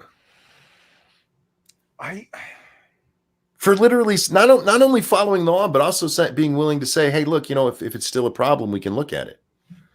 But for right now, I'm going to commit to following the law. And it's not even the law. It's the recommendations of of the White House. It's not even fucking law. Yeah, well, are you starting to think like I'm starting to think that Elizabeth Warren has been coasting through her senatorship really strongly? I think she's been coasting through life for like 40 years. Right? I mean, nobody calls her on her bullshit, and no one, when she does get called on it, everybody calls them a monster or a bigot or something. It's ridiculous how many people stand up for her lunacy. It's nuts. Speaking of nuts, this is something. Hey, Stargazer. Hi, nuts. And thank you for dropping our links. Yeah, guys, we are brought to you by you. Please consider donating to the channel or to Jack and Polly here. They're great guests and don't get paid for this. So please support them. Furry Kitten said I am only 1024th bigot. Nice. And that one part is towards her Indianship, right? Anyway, I saw this thing. You guys both know who Amy Siskind is, right? Crazy anti-Trump bitch over on Twitter. Oh yeah. Is she the live tweeting the resistance lady? That one? Perhaps. That was her tagline. If it's the person I'm thinking of for a good long while. Okay, so she's a crazy anti-Trump person over on Twitter. All right. She is. She used to be a Republican. Then she became a never Trumper, and then she became a crazy leftist, all in like 6 months. She's a Krasenstein, Polly. Is she responding to every single tweet, like that kind of thing? She Trump does tweets? that, as well as she doesn't only do that, though. I will give her that. Okay. It's not like she only tweets through that. She throws up shit all day, though, about how horrible Trump is. If she can find a way to link badness to Trump, she will do it. Right. Like she will find a way. Stubbing her toe, the rain. Oh. She is probably the person I respond to the most these days, just because it's so easy to do, and I'm lazy. She's not quite as dumb as the Krasensteins. I'll give her that.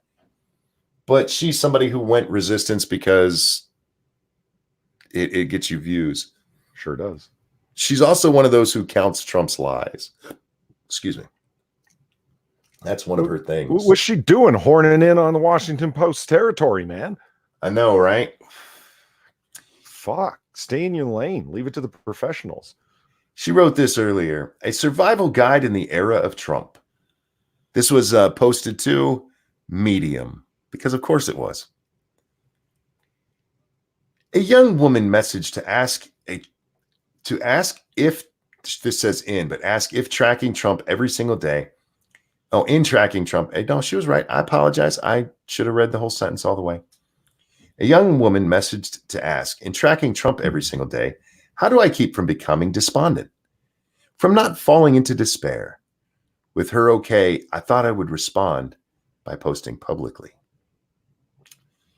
So she goes through and she writes a whole bunch of stupid shit in here. And then she finishes with this. Remember sitting in high school history class and asking yourself what you would have done during a time of historical crisis? You're doing it right now. Act the way you want your legacy to be written and remembered. And then she drops this little thing at the bottom that says, if you've ever wondered what you do during slavery, the Holocaust, or civil rights movement, you're doing it now. Okay, I have a response to that, but over on... Oh, no, go ahead. Oh, over on the Streamlabs. Thank you, Frank. It's hope you're feeling better. I am, actually. I was at a bad vertigo spell there a couple days ago, and it lasted for like a day and a half. It was awful. So I am feeling better, and hope you like the collection. He tweeted at me a collection of his boomsticks. I was impressed. Yeah, got it in DMs. I haven't had a chance to respond yet. I had a whole fuck ton of things to do today, but I'll get around to it. Thank you for the tweet. All right. Let me tell you something. Please. Watched what stands out to me with a lot of Antifa people and resistors and the like, right? I keep flashing back to the end of this documentary that I saw of a number of the members of the Weather Underground and the where are they now? Because it's the end of the documentary, right? So it's like, what are they up to now, these various people? And one of them teaches math in Arizona, and another one is a highly decorated tenured professor at Northeastern University at their law school there, and eventually married, even though they were completely against monogamy. By the way, the Weather Underground wanted to smash monogamy because that was part of the capitalist patriarchy that they were trying to get rid of. Eventually married the person that she was with the whole time anyway, and he is a teacher over at Northeastern as well. And as they went through each one, they described what they were up to, planting bombs and etc., trying to destroy the U.S. federal government by being a set of communist cadre cells in the most illustrious self-complimentary terms you can imagine. Mm-hmm. They failed to realize what they were doing was not acting as revolutionaries, but in fact acting as domestic terrorists, and paint their actions within wrap it up in a romantic, heroic, if not patriotic veneer. Okay. That's what these people are doing in real time. What would you have done when? Well, you would have stand up. People are going to ask you years on. I've heard this one, Grandpa, what did you do when the tyrant Trump was in power? Oh, well, I sent out tweets, grandson. Won't you sound brave?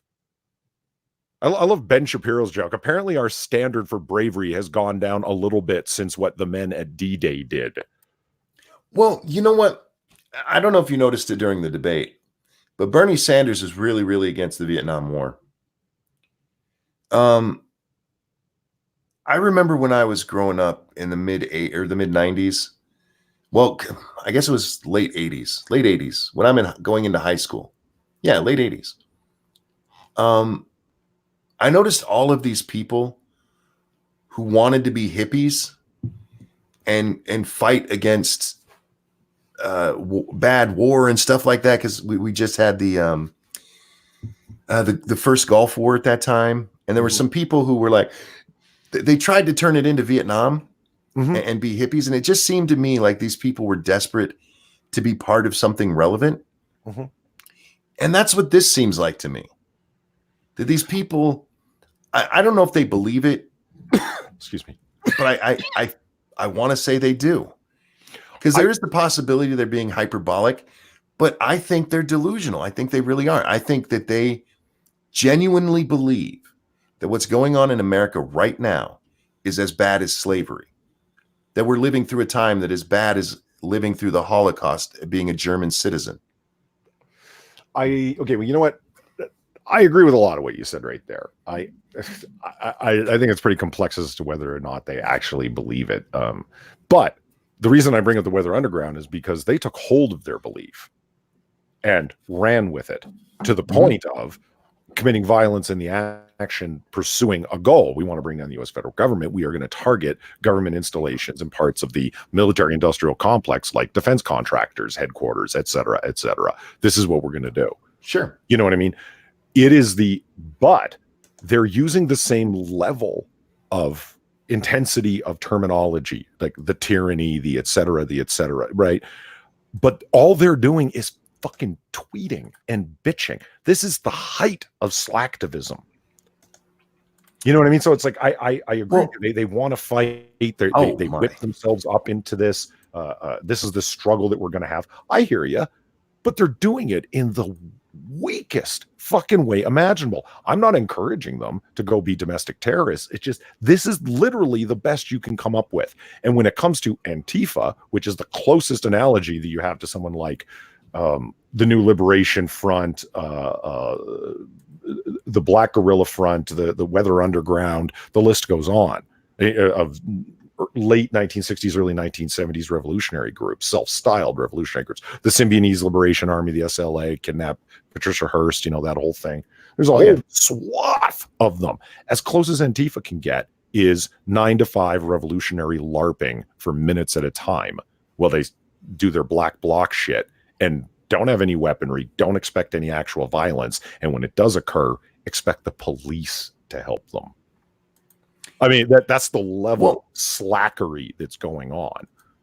Oh, I don't disagree with you about that, but I do think it has the potential to lead to some actually bad stuff. You had that guy who was trying to cause problems at the ICE detention center. He was trying to blow up the propane tanks? Sure. I know the guy you mean, yeah. For their transportation vehicles at their vehicle depot. Yeah.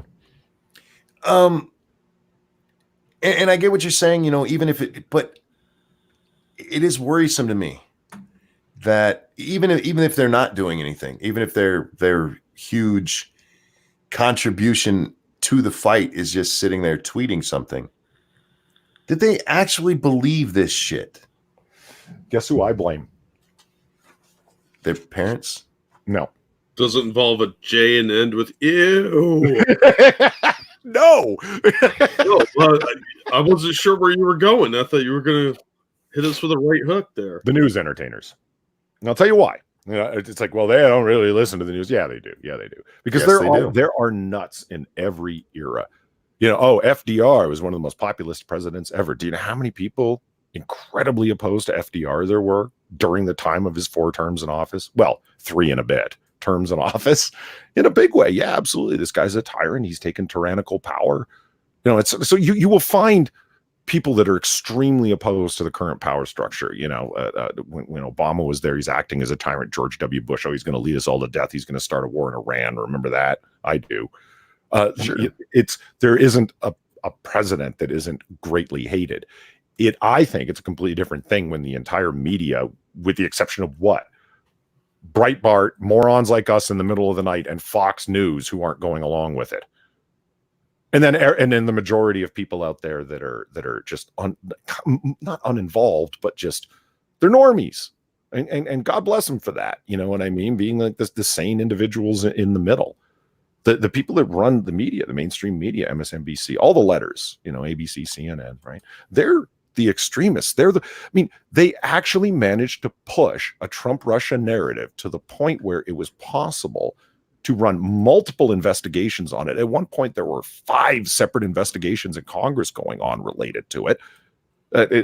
Senators and Congress people turning it into a platform from which they can promote themselves and their own reelection, all because they know the news entertainers will pull them on to talk about it. And newspapers as well. Keep naming all the news. Hey, Washington Post, New York Times, you guys got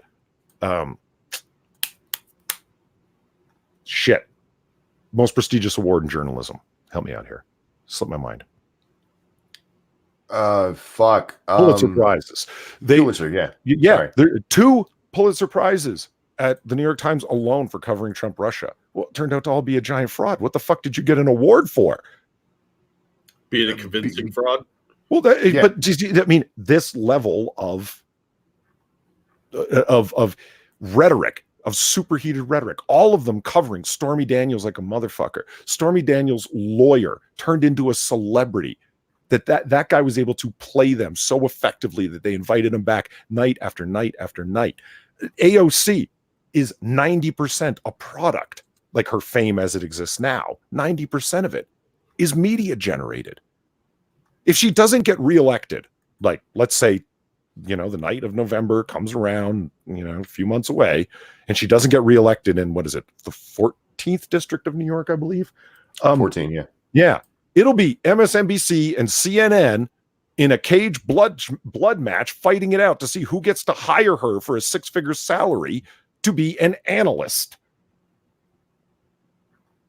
She'll be sitting on multiple executive committees of different think tanks all over the place just so they can associate with her name. She is a media generated person largely.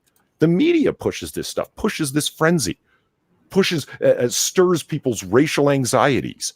I was watching the fucking news clip off of CNN because I didn't believe that CNN would actually do this. Again, I'm always disappointed how low they're willing to go. All of Meghan Markle's troubles are caused because of her race. They're absolutely obsessed with the bottom of the barrel subjects over and over again. Racism, white supremacy, tyranny, the end of democracy. Man. And I hear what you're saying. I don't disagree with you. I think the media plays a huge part in it. I think they play the major part of it. But it's different in the age of Trump. And the media has changed in the age of Trump. Yeah, yes, they have. Just stop using the phrase "in the age of Trump," monkey. Because it has to be said. Because I talked about this earlier. If you go back to the Clinton years, there were people who were trying to sell these tapes about how the Clintons killed a whole bunch of people in Arkansas, including some kids, because these kids knew some stuff. And for the most part, yes, it was there, and everybody knew it was there, but nobody paid attention to it. You had a little bit more with Bush and the draft dodging, and then you had Dan Rather's bullshit, and then you'd have people occasionally bring up Laura Bush and claim she purposefully killed a man in a car accident. Which if she did, well played, sweetie.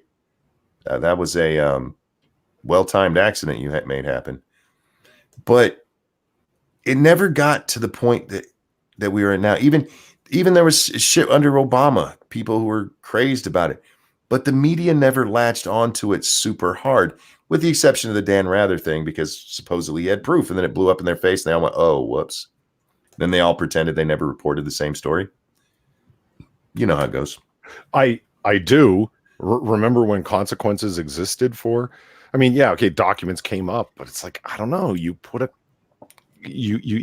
congressional member on repeatedly that said he had proof Trump collaborated with the Russians over and over again. Proof. Looking at you, Adam Schiff. Had it. Yeah, I had it. He saw it. He had it in his hand. He held up his hand, said, "I had it in my hand," and said it repeatedly over different interviews on CNN. None of them hold him to task on that. You're a fucking liar. Remember him pretending to be reading from an actual transcription of the call with Zelensky of Ukraine? Yes. And then claimed later, "Oh, I guess you don't understand satire." No, was it satire the word he used? No. Exaggeration, or was it satire that he used? I don't recall the specific. He played it off as a joke, right? Words to that effect. I guess you don't understand. Hyperbole, something like that. He condescended people who took him literally. Is that why you were glancing your googly eyes down to the paper again and again to make sure you were reading it verbatim as if you were reading an actual transcription? Look, those were the orders he got done from the Reptilian High Command. You know what, Jack? The further we go, the more that makes sense. You know, it's fucked up. Okay, they are saying he said it was parody. Okay, parody. Okay, thank you guys. Yeah, that sounds right. Yeah, you guys don't understand parody. It's like your joke. This is what he would be like if. And you guys are awful. You're just. Can you? That reminds me of something. Can you remember Klobuchar bringing up the don't you have any decency of the yeah. You know, and Senator, it's like, have you no decency? Yeah, and this is the decency claim of the presidency. This is what we're bringing up now. And it's like, you're invoking that. All the things are dead. There are no clean things, as it were, to reference anymore. As if anybody could display something in some kind of way in clown world where somebody could ask them, "Do you not have any decency?" And they would feel shame in that regard. Because there is no shame anymore. Look how far they're willing to go. Look at the questions that they're willing to ask. I feel like he's judging us, Jack. Oh, come on. This is all for entertainment. You know, when we can legitimately say that we're covering the news as much as CNN covers the news, man, we're in clown world. Somebody asked us tonight on Lords of the Night, what makes us different from the press? And these days, literally nothing. Technically, I would be considered a commentator traditionally. I'm somebody who comments on the news. I don't go out and, write stories myself and get sources and that kind of thing. But neither does the news anymore. No. And you know who I still actually hold in some kind of regard of respect? Investigative journalists. They're still doing they're doing the thing, man. That's what I naively thought the thing largely was. Now, I mentioned to you the other day, Polly, that the reason I have the Washington Post is because they're the most sourced news. That is why I picked them when I was like, okay, I need to get a service from one of the majors if I'm going to be talking about this stuff, And I thought about it, like, which one do I hear the most from, according to, and it's according to the Washington Post. So that's who I went with. CNN will tell you, they don't do stories. They're not investigate. They actually said, we don't have an investigative journalism department. They literally just find stories that other people have told, or they send Jim Acosta out to make himself part of the story. And that's what they do. But they're news aggregators with commentators on top of it and call themselves journalists. Oh, we're not supposed to report on what they're doing, but you're not reporting on anything. You're not on the ground. You're not there.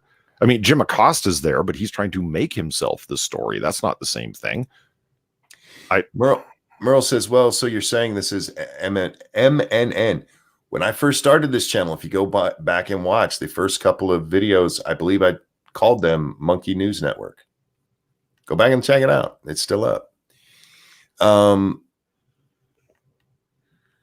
We are basically the same as what the press does now, the major press. The only difference is, yeah, they might have a source they can call at the Justice Department, which, by the way, is just a Justice Department spokesperson. The We're person better who's on one level. We have a world eating Dr. Doolittle because I got a talking monkey and a talking otter. this is true as well. So we're just better than them because we're honest about what we are, and they're douchebags that get paid too much money. There's the other difference. I did want to go back to what you said before, Monkey, with the, do they really believe it? When you spend a lot of your life slacktivisting on Twitter, yeah, I believe that kind of feedback of it's awful, he's a tyrant, he's Hitler Satan, referring to Trump over and over and over again, that we're fighting against the greatest threat in human history. And you start to hear it said by people who are running for the presidency. Bernie Sanders said it the other night at the debates, to whichever one of us gets elected, I hope it's me, but one of us to stop the most dangerous president in American history. I can name multiple presidents that are more dangerous than Donald Trump. What in the certainly fuck are you talking about? Well, lest we ever forget, no one's ever going to beat Buchanan in my mind as being the worst president in U.S. history. That might just be my opinion. Maybe there's others, but Donald Trump is far from the top of the list. Come on now. They're talking about the impeachment. They've actually used these words: constitutional crisis. The Constitution itself is in jeopardy. How? Where? A constitutional crisis has a definition. Take it from the guy doing doctoral studies in political science. There has to be a gray area where somebody is literally not following what the Constitution says to do, or there's a gray area in the Constitution which allows multiple streams of power to be taken advantage of. Neither of those things are occurring here. No, there's Polly. No crisis. All the letter of the law is very clear, Polly. And they have gold pens. What? The laws change as needed. Some animals are more equal than others. 2 legs bad, 4 legs good. They have gold pens. That proves that this is a constitutional crisis. What is the gold pens reference to? Nancy Pelosi's. Oh, have you not seen those? No. You weren't here for that earlier. Oh, Polly, you know how solemn this is? How solemn this impeachment is and how somber it is? Oh, I know it's solemn and somber. I know she's praying for Trump. Yeah, I get that. But these are the commemorative pins she signed the impeachment with and passed out to her cronies. Because no one is above the law. When you sign a critical piece of legislation in, you use multiple. I think it's really stupid when you use multiple pens. You should use one pen. But one letter is written with each pen just so you can hand out multiple pens. But to do that for an impeachment, y'all have lost it. You've lost the plot. This is unbelievable. I was wondering why you didn't get that joke. I didn't get it. I mean, that's unbelievable. Barack Obama, when he signed in the Affordable Care Act. Okay, listen, I don't like the Affordable Care Act, but it's a huge piece of legislation. I understand why he signed it with multiple pens to be able to give it to all the people that were supportive of it, etc. That's nuts. This is a fucking impeachment. You're crazy. This is gold pens with her signature on them, passed out on silver trays. Whoa. That's what's on the side of them is her fucking signature? Her fucking signature. Because it's so solemn, Polly. Do you think she's going to start selling her own line of pens now? Monkey, don't you want to come into the clown world meme with us? I know you're resisting it, but oh god. Dun, dun, dun, dun, dun, dun, dun, dun. These are impeachment pens. I know that's great. Well, can you tweet that at me? I want to send that to a few liberal friends I have who are not nuts, and they're like, "I'm so bored with this shit." Yo, did you see what they did here? Yeah. When I saw, because she had tweeted out part of her speech, and I thought, you're full of shit, bitch. You've not treated this solemn or somber in any way. And then I saw these, and I was like, are you fucking kidding me right now? Oh shit, I was gonna just tweet you, but instead apparently I'm throwing it in your DMs because that's what my brain told me to do. Oh well. So there you go. You got people in chat, Bob H and Jason Smith, talking about how much it costs to get those pens made. And it's like, I hear you. I'm more worried about the extra pay that they're getting to go through the impeachment process. I don't know if you guys knew that, but they're afforded extra supplementary pay to be involved in this impeachment thing. So it's not just their regular salaries they're being paid. My God. Yeah, I wish I had the ability to have pens like that made. I'd sell them through my store. Sign Ranting Monkey on the side and sell black and gold monkey pens for the impeachment. You know what worries me? Like, What's that? I hear you about the real quick, hold your thought. Get it together there, and let me do this.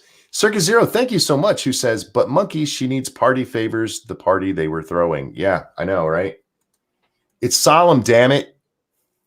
What were you saying? I'm sorry.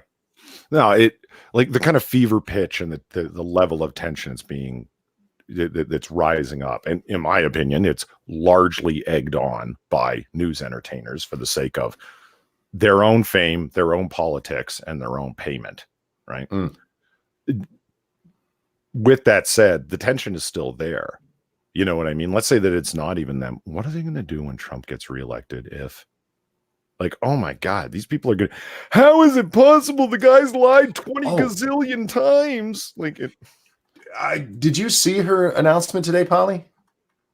I haven't been near the news all day, actually. All right. I'm going to, you know what? Let's watch part of it. We're going to watch part of it and see if you can pick up on the part that I do. That I was like, are you kidding me, bitch? And let me get the sound turned up here so everybody can hear. This is, it's not the whole thing. This is the part that she thought so much of, or her staffer, to put it on her Twitter page. This is a very serious matter, and we take it to heart in a really solemn way. Have you seen our solemn in a very pens? Solemn way. Very it's solemn. About the Constitution. Yes. It's about the Republic, if we can keep it. I'm sorry, I have to pause there. It's about whether we can keep the fucking Republic. Yeah. It's very solemn. Don't forget to get your pen on the way out. Monkey, Orange Man bad. Oh. And they shouldn't be frivolous with the Constitution of the United States. She's talking about the Senate there, by the way. Yeah. Even though the President of the United States has. The President is not above the law. He will be held accountable. I'm not screwing that up. That's actually how she sounds, guys. This is directly from her thing. I will throw the link into chat after we're done here. So you guys, so Twitter and YouTube, when you watch this later and you're like, they're trying to make her sound drunk. That's not me. It's actually her. He has been held accountable. He has been impeached. He's been impeached forever. They can never erase that. I'm very proud of the managers that. Did you catch that there? They can never undo it, because that was your goal, to stain his reputation, and that was the whole point, and we're going to run this right into the 2020 election. You fucking pathetic, cynical political operator constantly referencing the Republic as if that's the fucking reason you're doing it. You fucking crypt keeper looking deranged psycho. Look, Polly, just because her boobs sag down to her knees now doesn't mean that she couldn't have handled this better by saying this more like Skeletor would have, with a sort of inflection that would be like, he is now impeached forever. Yeah. Guys, I threw the link into chat if you want to watch the whole thing. It goes on for like another minute. But yeah, that's how she was talking. It wasn't me. Yeah, he's impeached and that's forever. I'm like, did you really just say that? Yeah. I mean, you like, this is like BTFO'd eternal. Like, you know, are you fucking serious? And Mustafa references this thing that I talked about. He says, you're right, there's no more legitimate presidencies. And I don't really think that there will be. I think that this is the end of legitimate federal elections and legitimate presidents. Because why would you not expect Republicans to be the most vindictive cocksuckers imaginable after the fuckery you maniacs have pulled? Oh, hold on, Polly, I got some extra black pills here. I know I enjoy them. Well, but apparently you've been partaking lately. Well, seriously, if someone were to ask me, oh, well, you're a student of political science, what do you see coming out of all this? No, that would be my claim. If anybody put a microphone in front of me, It's not a claim; it's reality. Yeah. Well, some news entertainer actually asked me what I thought. That's what I'd say. I'd say, congratulate the Democrats. They're not rescuing the Republic. They just created no more legitimate presidencies and no more legitimate elections. Because if the person you don't like wins, you just call it into question and waste the entire federal government's time with a fight between you. You guys are a bunch of ancient geriatric high schoolers. Geriatric high schoolers. I like that. But if I were you, I would have went for elementary school because yeah. Dangerous said it again. He's like, he's impeached forever. What is she, 5? Yeah, exactly. I mean, how do you say to somebody who's carrying on like that, have you no shame, madam? Because no, obviously she doesn't. There's no way that you can call somebody out for being shameful when they have no shame. Shame is patriarchy. The idea that there's not going to be legitimate presidents. I hear you, and I hope, because there are people who have said this is revenge for Clinton, and there was a worry that with Bush that there would be an immediate reprisal because of the Clinton thing, and there wasn't. There was a lot of yelling and screeching and that kind of shit, but there was no impeachment. Because people saw what happened to the Republicans when they did it. But now I don't know, man. I don't know. I see this push, the idea of we have to fight fire with fire. And I don't care who the next president is. If they don't do something worthy of actual impeachment, I don't want them impeached just for the fun of it, just for the retaliatory nature of it. I don't want them impeached because old Jew bad or old leg hair guy bad. Do it for something they actually did. You know what I mean? Well, you've got all of the, our republic, if we can keep it, all of that is to put pressure on the Senate. You need to vote the way we want you to vote, and we will invoke everything, and we will turn the tension up as high as we can possibly ratchet it, just to make you, and knowing that the impeachment is not going to be sustained through the court process over in the Senate. They goddamn well know that. So why are you talking like this? Again, flipping the Senate. Again, playing the worst kind of cynical politics with the Constitution and the Republic, invoking everything you can to the point of bringing out giant cards with the Pledge of Allegiance on them, saying, the Republic, God. Do you understand? And it's like, I mentioned at the time, are you okay? Yeah, I'm just Polly's sick and ranting and hurting himself. If Polly dies, it's clearly her fault. There's part of me that's happy, and I'll tell you why. Because this is the first time that I've seen the Democrats even pretend that they care about a republic. Right. And I've never seen them mention the Constitution so much and try to at least mean it. They have it all wrong. Because if there is a constitutional crisis here, is that it's actually part of the worry that the founders had with the system that was put in place, that this would be used purely for politics. There is a political part of it was built in. It was. I think, well, it's an entirely political process, and I get that. It's just the depths that they're willing to sink to. I mean, I think the best weapon here is just straight up sarcasm to somebody like Pelosi. Do you remember the senator that went through this is a tauntaun from the ice planet of Hoth in referencing the Green New awesome. Yes. The Green New Deal, it's fantasy land. It would be great to have seahorses that we could ride. It'd be really, really cool. But that kind of sarcasm burned, because that great old saying, the one thing the devil cannot stand is ridicule, mockery. Milo Yiannopoulos had it right. Milo said, he loved referencing that. Yeah, I believe it was Milton. You have to respond with laughter. You have to mock them because there's no serious argument to have. Yeah, it's easy to get angry at somebody like Pelosi, but the most powerful question, in my opinion, would be to weaponize sarcasm and ask her, why didn't you explain in detail how Trump is desecrating baseball and apple pie as well? Right. It's both of those are patriarchy. That's he's got you. I mean, baseball. That's a bat, some balls. That's phallic right there. It's very toxic. An apple masculine pie. You want sport. women back in the kitchen, don't Exactly, Polly.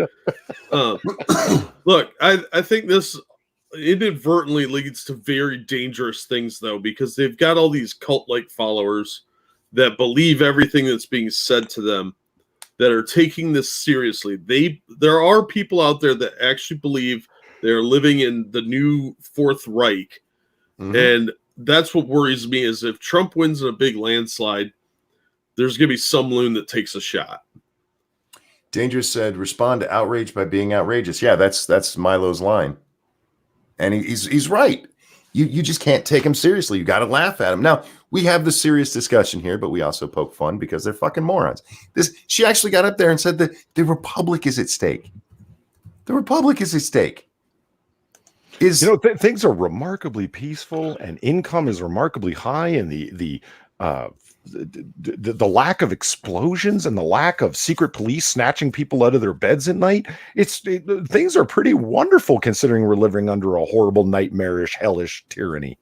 Well, that's because you're a cis white male and not an illegal. That's so-called illegal. That's his privilege talking, right? Yeah. How dare you? If you were a black or brown person, as I, white person, speak on their behalf, fuck off. It's the mental gymnastics. Look, these people talk themselves into seeing what they think should be happening under somebody like Trump.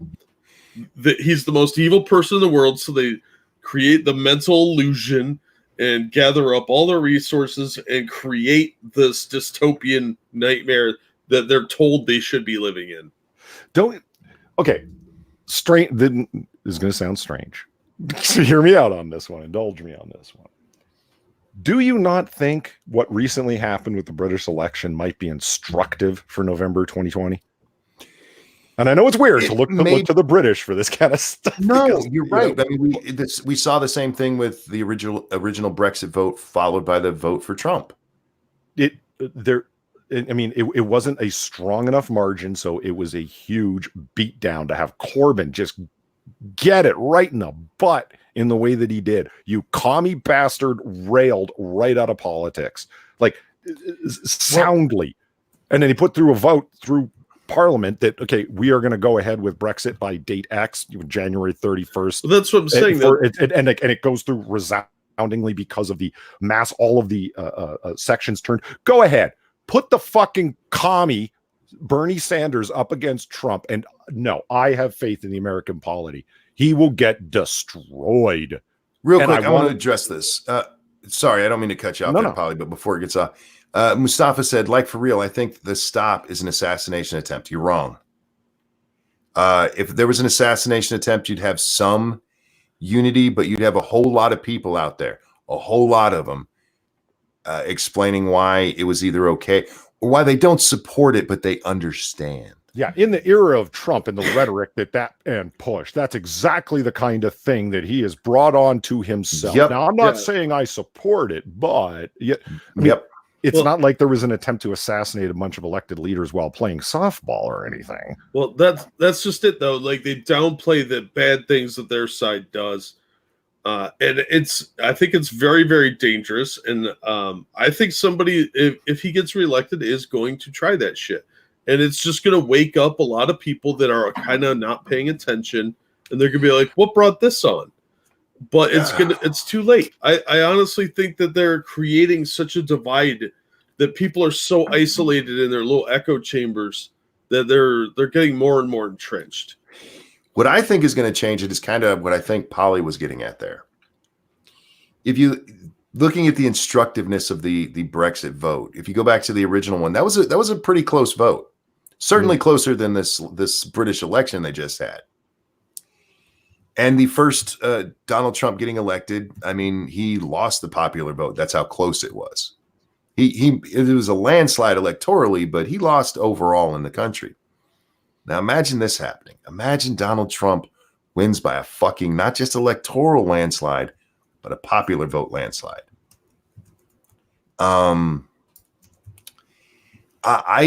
I don't know what would happen that next day. I don't know what the news would look like. I don't know how people would respond. But those very same people that Jack were just talking about, like what's going on here? The president reelected by a massive margin like that. I think that would have more transient value than transit. Is that the right one? Transitional value. That's what I meant to say. Transient. Those are homeless people, right? Yes. People yeah. with no fixed addresses. Or yes. Yeah. Transitional value than an assassination attempt. So I think that would shake the world. I really do. Yeah. I just think that it's going to, with all the propaganda about him being the most evil person alive, if he wins by a large margin, it's going to push some of these people over the edge into crazy town land where they already have summer homes. Don't pick the middle of the road.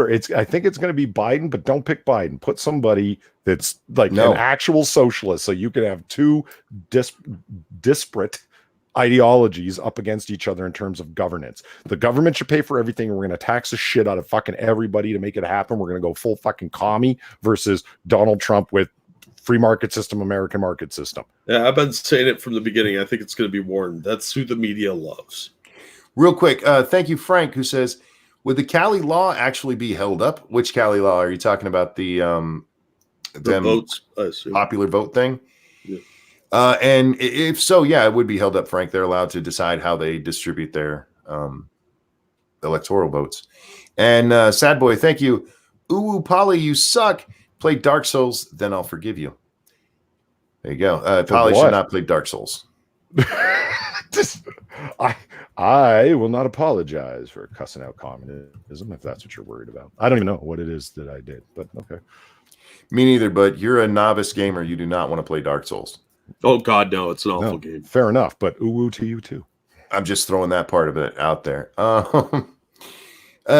B Junkie said, never happened. New York and Cali are too blue. Never underestimate the power of an incumbent president. Well, okay. New York and California I'm not trying to say that it's going to flip red. It's a question of, I think Monkey was making a point about the overall votes, the popular vote. Yeah, there's going to be enough votes for them to go blue in terms of, are there enough people that are voting for Trump in those districts where it's not a landslide, where Trump wins in November 2020 by both the Electoral College, like he did last time, and by the popular vote. So there's no more whining about that. An outright victory in every way, and a sound victory for, wait a minute, how could I want to see Anna Kasparian. I think you're fucking stupid. I want to see the 2020 version of that. Mm-hmm. I want to see her raking at her face in anger of 34% of Hispanics voted for him last time. Now it's up to 50. What the fuck are they doing? Why aren't they doing what the white girl's telling them? I want to see it. 3 million people might sound like a lot, but it doesn't take a lot of flips in states to change that, to override California and New York. A better turnout in some places. He could do it. And if he comes in and let's say it's just the exact flip, he gets 65 to her 60 to whoever's 62. That is a big enough margin that they can't say shit, because that's been their whole point the last 3 years about why he's illegitimate as a president, because she had 3 million more votes than him. All right, so that takes that out of the way. Plus, he wins a landslide victory across the country. Especially, remember, California law says that they have to give their electoral votes to the popular voter, or to the popular vote winner.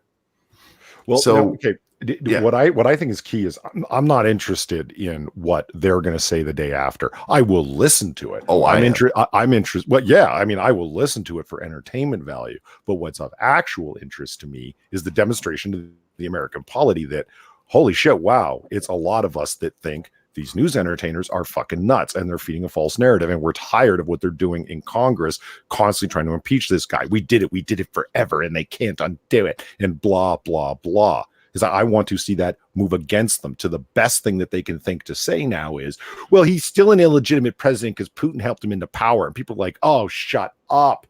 Because what lays beyond the outrage is boredom. I want to see the boredom come. You are a boring person, Adam Schiff. Shut up already.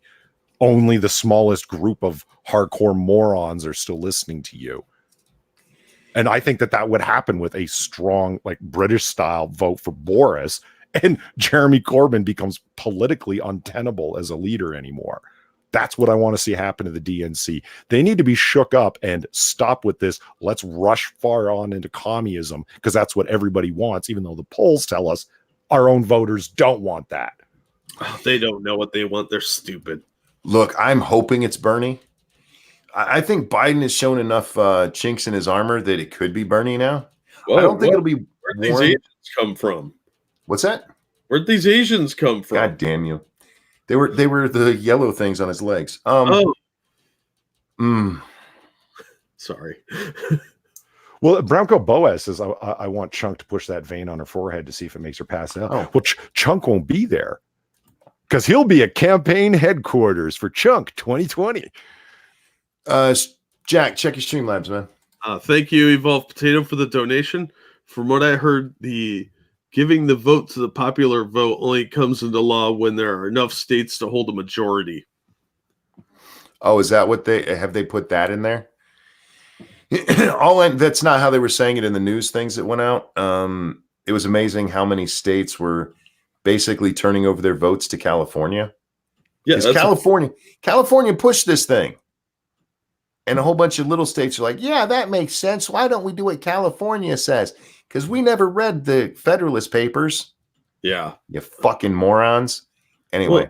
Well, yeah, I mean, this whole thing is just going to be a complete mess. I can't wait. That may be my first 24-hour stream. Oh, yeah. Let me know. I'm in for that. Because that'll be so much comedy gold. It's going to be a disaster, and it's going to be beautiful. Yeah, it's going to be like sort of like watching the mushroom cloud of politics. Mm-hmm. You're like, oh, look at the pretty colors. Well, we're all going to die, but look at the pretty colors. And I do want to emphasize once again, one of those 6 people on stage last night could be your next president, guys. That is still a possibility. Trump is not guaranteed to win. No, he's not. We're all like, I prefaced all this with if. I would be legitimately surprised to see Elizabeth Warren take it. Legitimately. I cannot see a lot of people. Not the presidency, but the primary. Oh, the primary. Yeah. I was like, what the fuck are you talking about? That's going to be the candidate. Look, I don't think she will be. I think Bernie's the candidate of if Biden falls, Bernie's the candidate. I want it to be Elizabeth. Back in the realm of like safe money discussions, it'll be Biden. That's like in terms of if I had $100 to put down on it, it'd be for fucking Biden. That's just where the smart money is. And I'm with you on that, but he's starting to crack, and we'll see what happens with that, of course. But I don't know how long they can keep they're not even gaffes at this point. They're just frightening. God, I just read frightening, so that's the word that came to mind. Frightening displays of the man's intellectual capability right now. I'm telling you, he's got something wrong with him. Mm-hmm. And it's starting to show more and more. I'm convinced of that. I wasn't joking about it before. I'm not joking now. That guy is getting senile or something. He's got Alzheimer's. Yeah. I don't know. And I was arguing with some idiot because I'd posted on Twitter, Joe, you need to go retire. And I said, look, guys, all joking aside, and I'm saying this to you guys, all joking aside, I agree with Jack here. I think there's something wrong with Biden. And they need to just let this man go retire and spend the rest of whatever years he's got left on a beach somewhere wearing socks with sandals. Somebody got mad at me, and they're like, that's, who was it? Bronx Blogger. He's like, that's ironic. I'm like, how is that ironic? And what he was trying to get at is that apparently there's people who think Trump has Alzheimer's. No, he just says weird shit. He's always done that. He's always been like a kooky dude. By the time I get it out of him, because of course I'm a Trump supporter, you guys. Oh, naturally. Yeah, that's why it was ironic. I'm like, that still wouldn't be irony. Thank you, Frank, on the Streamlabs. I didn't vote last time around. I thought they were both horrid. between my fears about speech, how the economy is, and Virginia, I'm thinking of voting Trump this time around. I mean, you know what? What worries me about Trump? Trump has turned out to be no great friend of the Second Amendment, no great defender, I guess we better say, the Second Amendment. But Sure. given the options between the two, yeah, wow. And what kills me is, thank Frank for bringing up Virginia. Did you hear that Governor Northam put the an outright one declared a state of emergency in Virginia, whereby that gives him powers as a governor to special laws, special circumstances, and has declared no weapons anywhere near the Capitol. Really? Yeah, which includes all of the things that could be baseball bats, helmets, protective devices, anything along those lines. Yeah, and that's how you start a civil war. Yeah, out of state militias are coming, and get this, here's the line: we don't want this to turn into another Charlottesville. What the fuck did Charlottesville have to do with the Second Amendment? Like, are you invoking, I guess, worse imagery possible? This smacks of weirdo desperation of a guy who's like, I'm dead set on doing this, but I'm scared of what's going to happen. Like, what is it you're scared of? And there's no credible information that anything violent is going to happen. But it's like Midnight Exile said a little while ago, you want a boogaloo to happen? This is how you get a boogaloo. Like, yeah. I don't think this shows that he's scared, though. I think this is his way of like goading them into doing something. He doesn't want Charlottesville. He wants John Brown. Fair enough. I could see it going that way as well. Him trying to provoke it. Yeah, because then he will get the legislation passed. If a couple of these militia guys show up, because some of them are a little kooky, and they bring their weapons, and they so much as breathe wrong, you're going to have a gunfight. And it's going to be messy. And that's what he wants. Because then, oh my God, there was a mass shooting. These people are dangerous. We got to take their guns for sure now. And he'll get his legislation through. See, brick on a string is talked about as a false flag. And that's a lot of the language I see flying around. A lot of the interpretation is exactly what you're saying, Jack. It's an attempt to push someone to doing something very, very minor that they're going to be able to handle without much trouble. Yep. You know. But it's going to be like, look, these nuts showed up with guns when we told them not to. These people are crazy. And what the actually talking about insurrection, that word was used. Yeah. They're coming here to mount an insurrection against us. That's why I think that they plan to set it up so that something can happen like that. Yeah. He's creating the scenario that for the outcome that he thinks they would do anyway. So he's like, why not just kind of kick it up a little bit and make it happen? That's how it looks to me anyway. But I'm a conspiratorial-minded person. I can see it. I can see it that way. I think it could be both, actually. If you look invoking Charlottesville, what does that do immediately? Racism. Yeah. It's going to be a whole bunch of white nationalists with tiki torches, but AR-15s as well. And that's why we need to take their AR-15s away. Imagine if all those tiki torch white nationalists had guns in Charlottesville. How many more deaths would we have? Blah, blah, blah, blah. Yeah, and amazingly, I mean, the death in Charlottesville didn't come from a gun. It came from a car. Yeah. And nobody's yet suggested we get rid of the cars. Odd how that worked. That is a tinderbox out there. Oh, yeah. And it is, and not a single question about it during the Democratic debate. Not one. Not one. Did they even bring up the Second Amendment during the debate? No. Because they all agree. So, I mean, what? Well, they're not going to do that in Iowa. They're not going to do it because they know it's unpopular with the majority of Americans. They're going to just sneak this shit in and try and frame it as these people are white nationalists when really they're just constitutionalists. Oh, they would do it. They would ask a Second Amendment question if there'd just been a school shooting. Oh, yeah. Yeah. But they're trying to frame these people as the extremists, not the fact that these are a bunch of communists running things.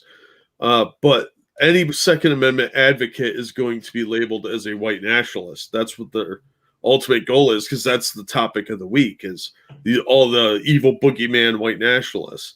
I really think this is a setup. They're not asking about it on purpose because they want this to be a bloodbath. And I think they're miscalculating there. I really do.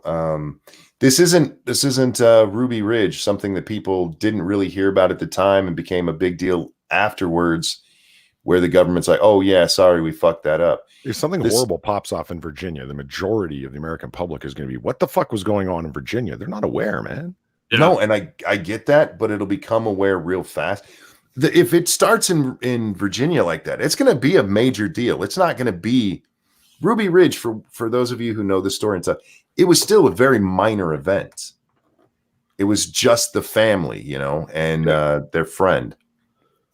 The internet age, where a lot of these guys are going to be live streaming everything that's going on. This isn't going to be the time where you can be like, "Oh yeah, these are just crazy white nationalists." There's going to be like, "No, they're trying to ban guns for no reason," and gun owners across the country who aren't aware are going to be like, they're doing what now? Because remember, it's always been, we're not going to take your guns. Even with the old stuff, they never took your guns. Everything was grandfathered in. Even with the old assault weapon ban, as long as you already had it, it was your property. They weren't coming to take it from you. Yeah. And that's what they've changed here. And oof. I think that's going to blow up in their faces, because I tend to agree with Jack on this one. If I were in Virginia and having to deal with this shit, you know what I would do? I would get a couple hundred people together, all with the bare minimum armor that is required for this emergency order, and baseball bats. And we would walk single file, very slowly, casually, near the Capitol until we started getting arrested. No violence at all. It would just be a protest showing how fucking silly things are right there. I would actually go one further and say use golf clubs. Because golf clubs would work too. Baseball bats have a more physically aggressive look to them. You take something fair enough, slightly more innocuous. How about wiffle ball bats? Yeah, wiffle bats, the golf clubs, potato peelers, whatever, and protest that way. That's the problem, is most people aren't willing to go to jail for their beliefs now. Well, yeah, you're going to get arrested for it. You'll get a slap on the hand, and then you'll have a way to actually sue the state, especially if you have some rich backers. There's some of them out there who would support that. No real weapons, guys. Somebody said nunchucks. No. Actual, just everyday items that they could consider a weapon. Wearing a fucking batter's helmet and a catcher's vest, and maybe some hockey leg guards, and walk up there and make them arrest you for that shit. Make them arrest you. If it turns violent, you do have a very good chance of it going against you. Go up there. Again, the response to outrage is being outrageous. Oh, plastic straws. Good call. Threaten the environment, too. 4-foot-long dildos. Just the most outrageous thing you could think. Rather than going up there and actually shooting somebody or getting shot, go up there with a fucking wiffle ball bat and a batter's helmet on. See what they do. Make them arrest you for that weird shit. And you got to have some great t-shirt on too. Just something stupid. I don't have an idea for that. Maybe a monkey shirt. Yeah, everyone bring your assault spatulas, like Potato said. Yeah, make them arrest you for that. And your pool noodles. And then you don't get shot as well. So. Yeah, I just think this is a bad look, and it's a really dangerous setup. So it is. It could really go badly, especially during an election year. People are already tense. This is not the way to go about doing anything right now. The government absolutely is wrong here. Absolutely wrong. And has this already been passed? Has he already signed it? Polly, are you there? Which one? What are you talking about? Northam and the gun bills. No, the gun bills have made it out of committee. He hasn't signed them into law yet. I thought you were asking about the state of emergency, which he can. No, the state of emergency he just declared. So Yeah.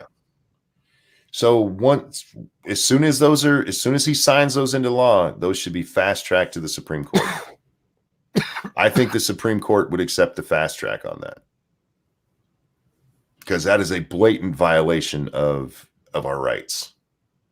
Even with the court having ruled before that an assault weapon ban is okay, stealing people's property is absolutely not. Well, you know what? You want to move on to something that's just plain old fun? Sure. What you got? Okay. Let me just share screen. Oh shit, we're at 2.5 hours. So what do you? Yeah, we'll make this our last thing. What you got? Okay, we'll leave on something entertaining here. What that was entertaining? How dare you? Well, yeah, just straight up entertaining. Like, okay, share. Go ahead. Hitting the share button. Nothing's happening. Goddamn Chrome. Okay, let me cancel that and try it again. Make sure you click share. Yeah, I did. All right, share screen. Select the screen. Click share. There we go.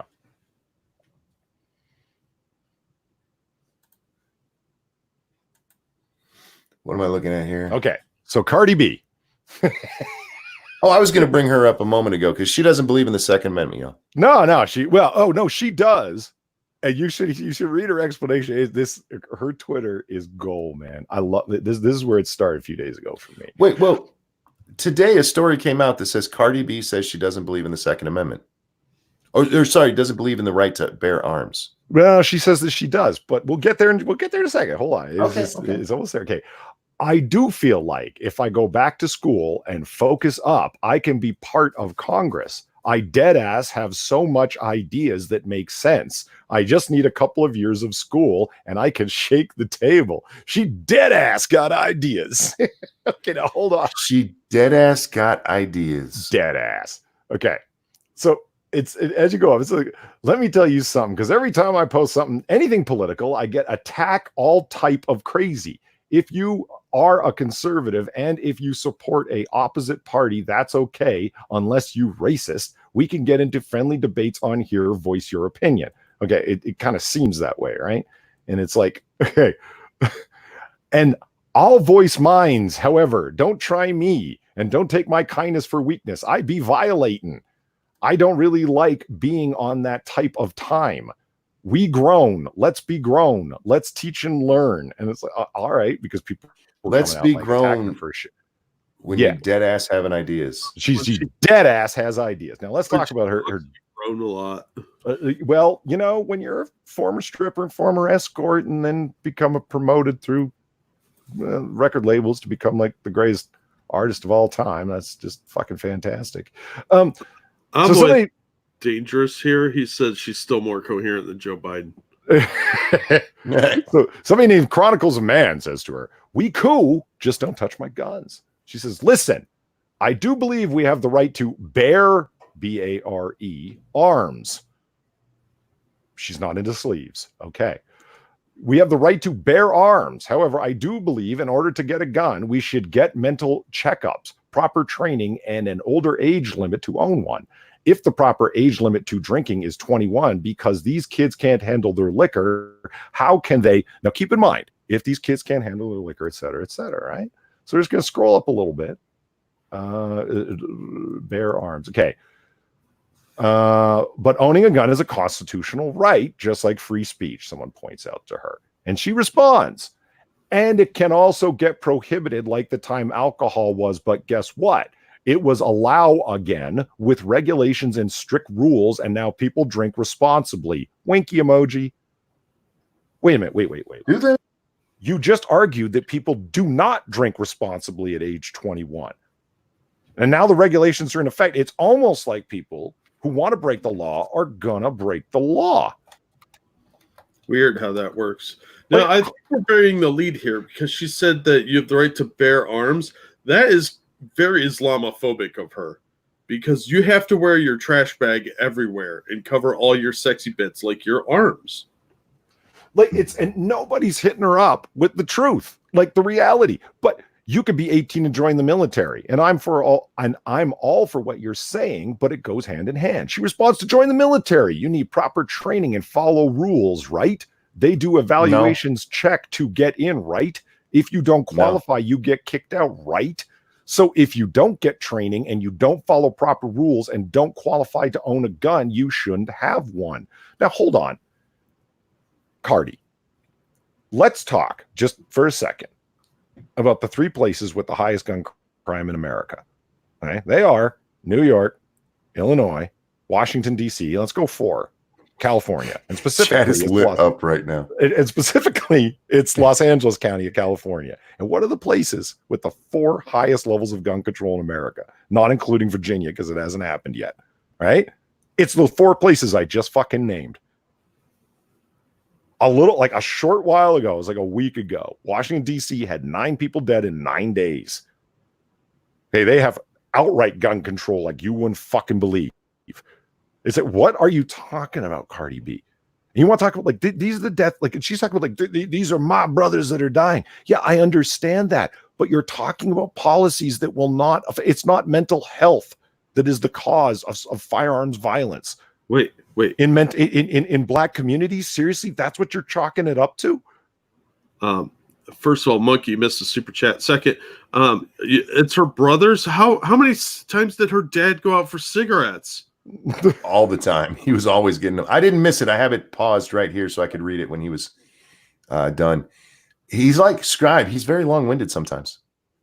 I tell y'all, that's why I call him Scribe 2.0.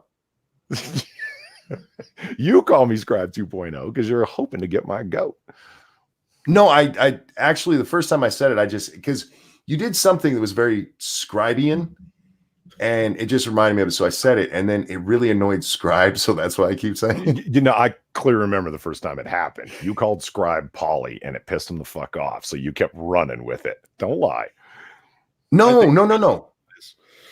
It happened the other way around. I called you Scribe one night, and people went on to Lords of the Night and called him you, or started asking about Scribe 2.0, and they're like, what is that about? And I told him the story, and that's when he got upset. And then, yes, I keep doing it for fun. Jar Jar Binks, thank you so much. Odd question then. How is it stealing your property if your government converts it to contraband similar to civil asset forfeiture?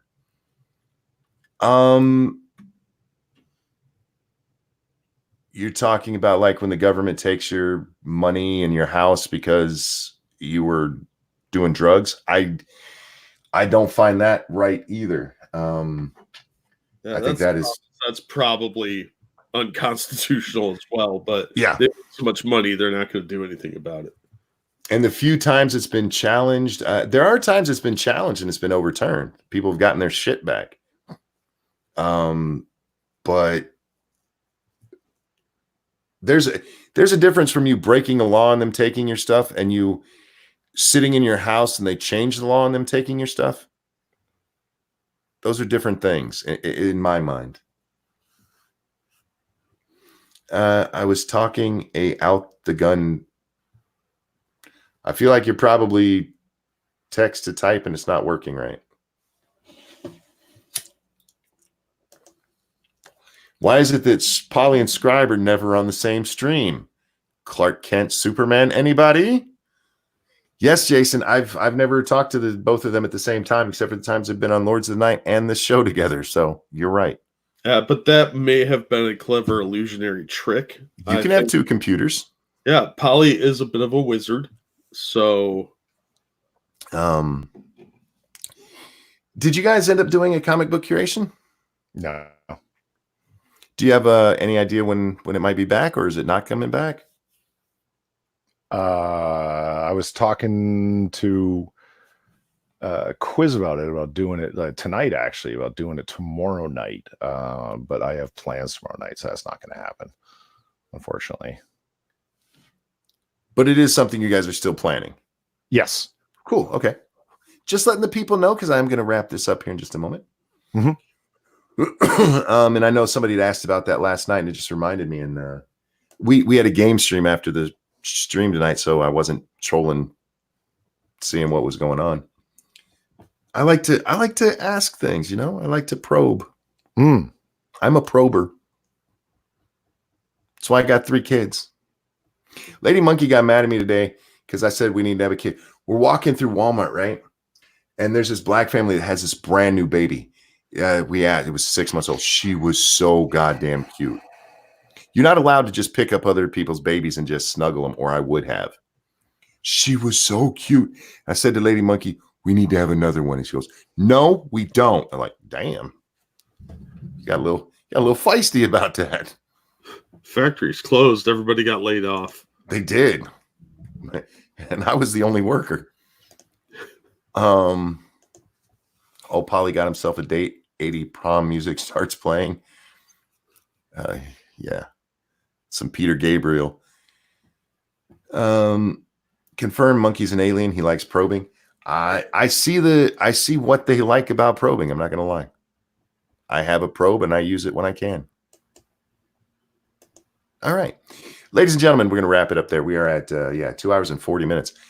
For a stream I wasn't even planning on doing. That one actually not only went long, but went very well. And I attribute that to these gentlemen because I just wanted to bitch about the fat fucks because that pissed me off. You have an incoming Streamlabs, Jack. Yay. Why are so many aliens proctologists? They're not. They're just really bad podiatrists. They're space perverts.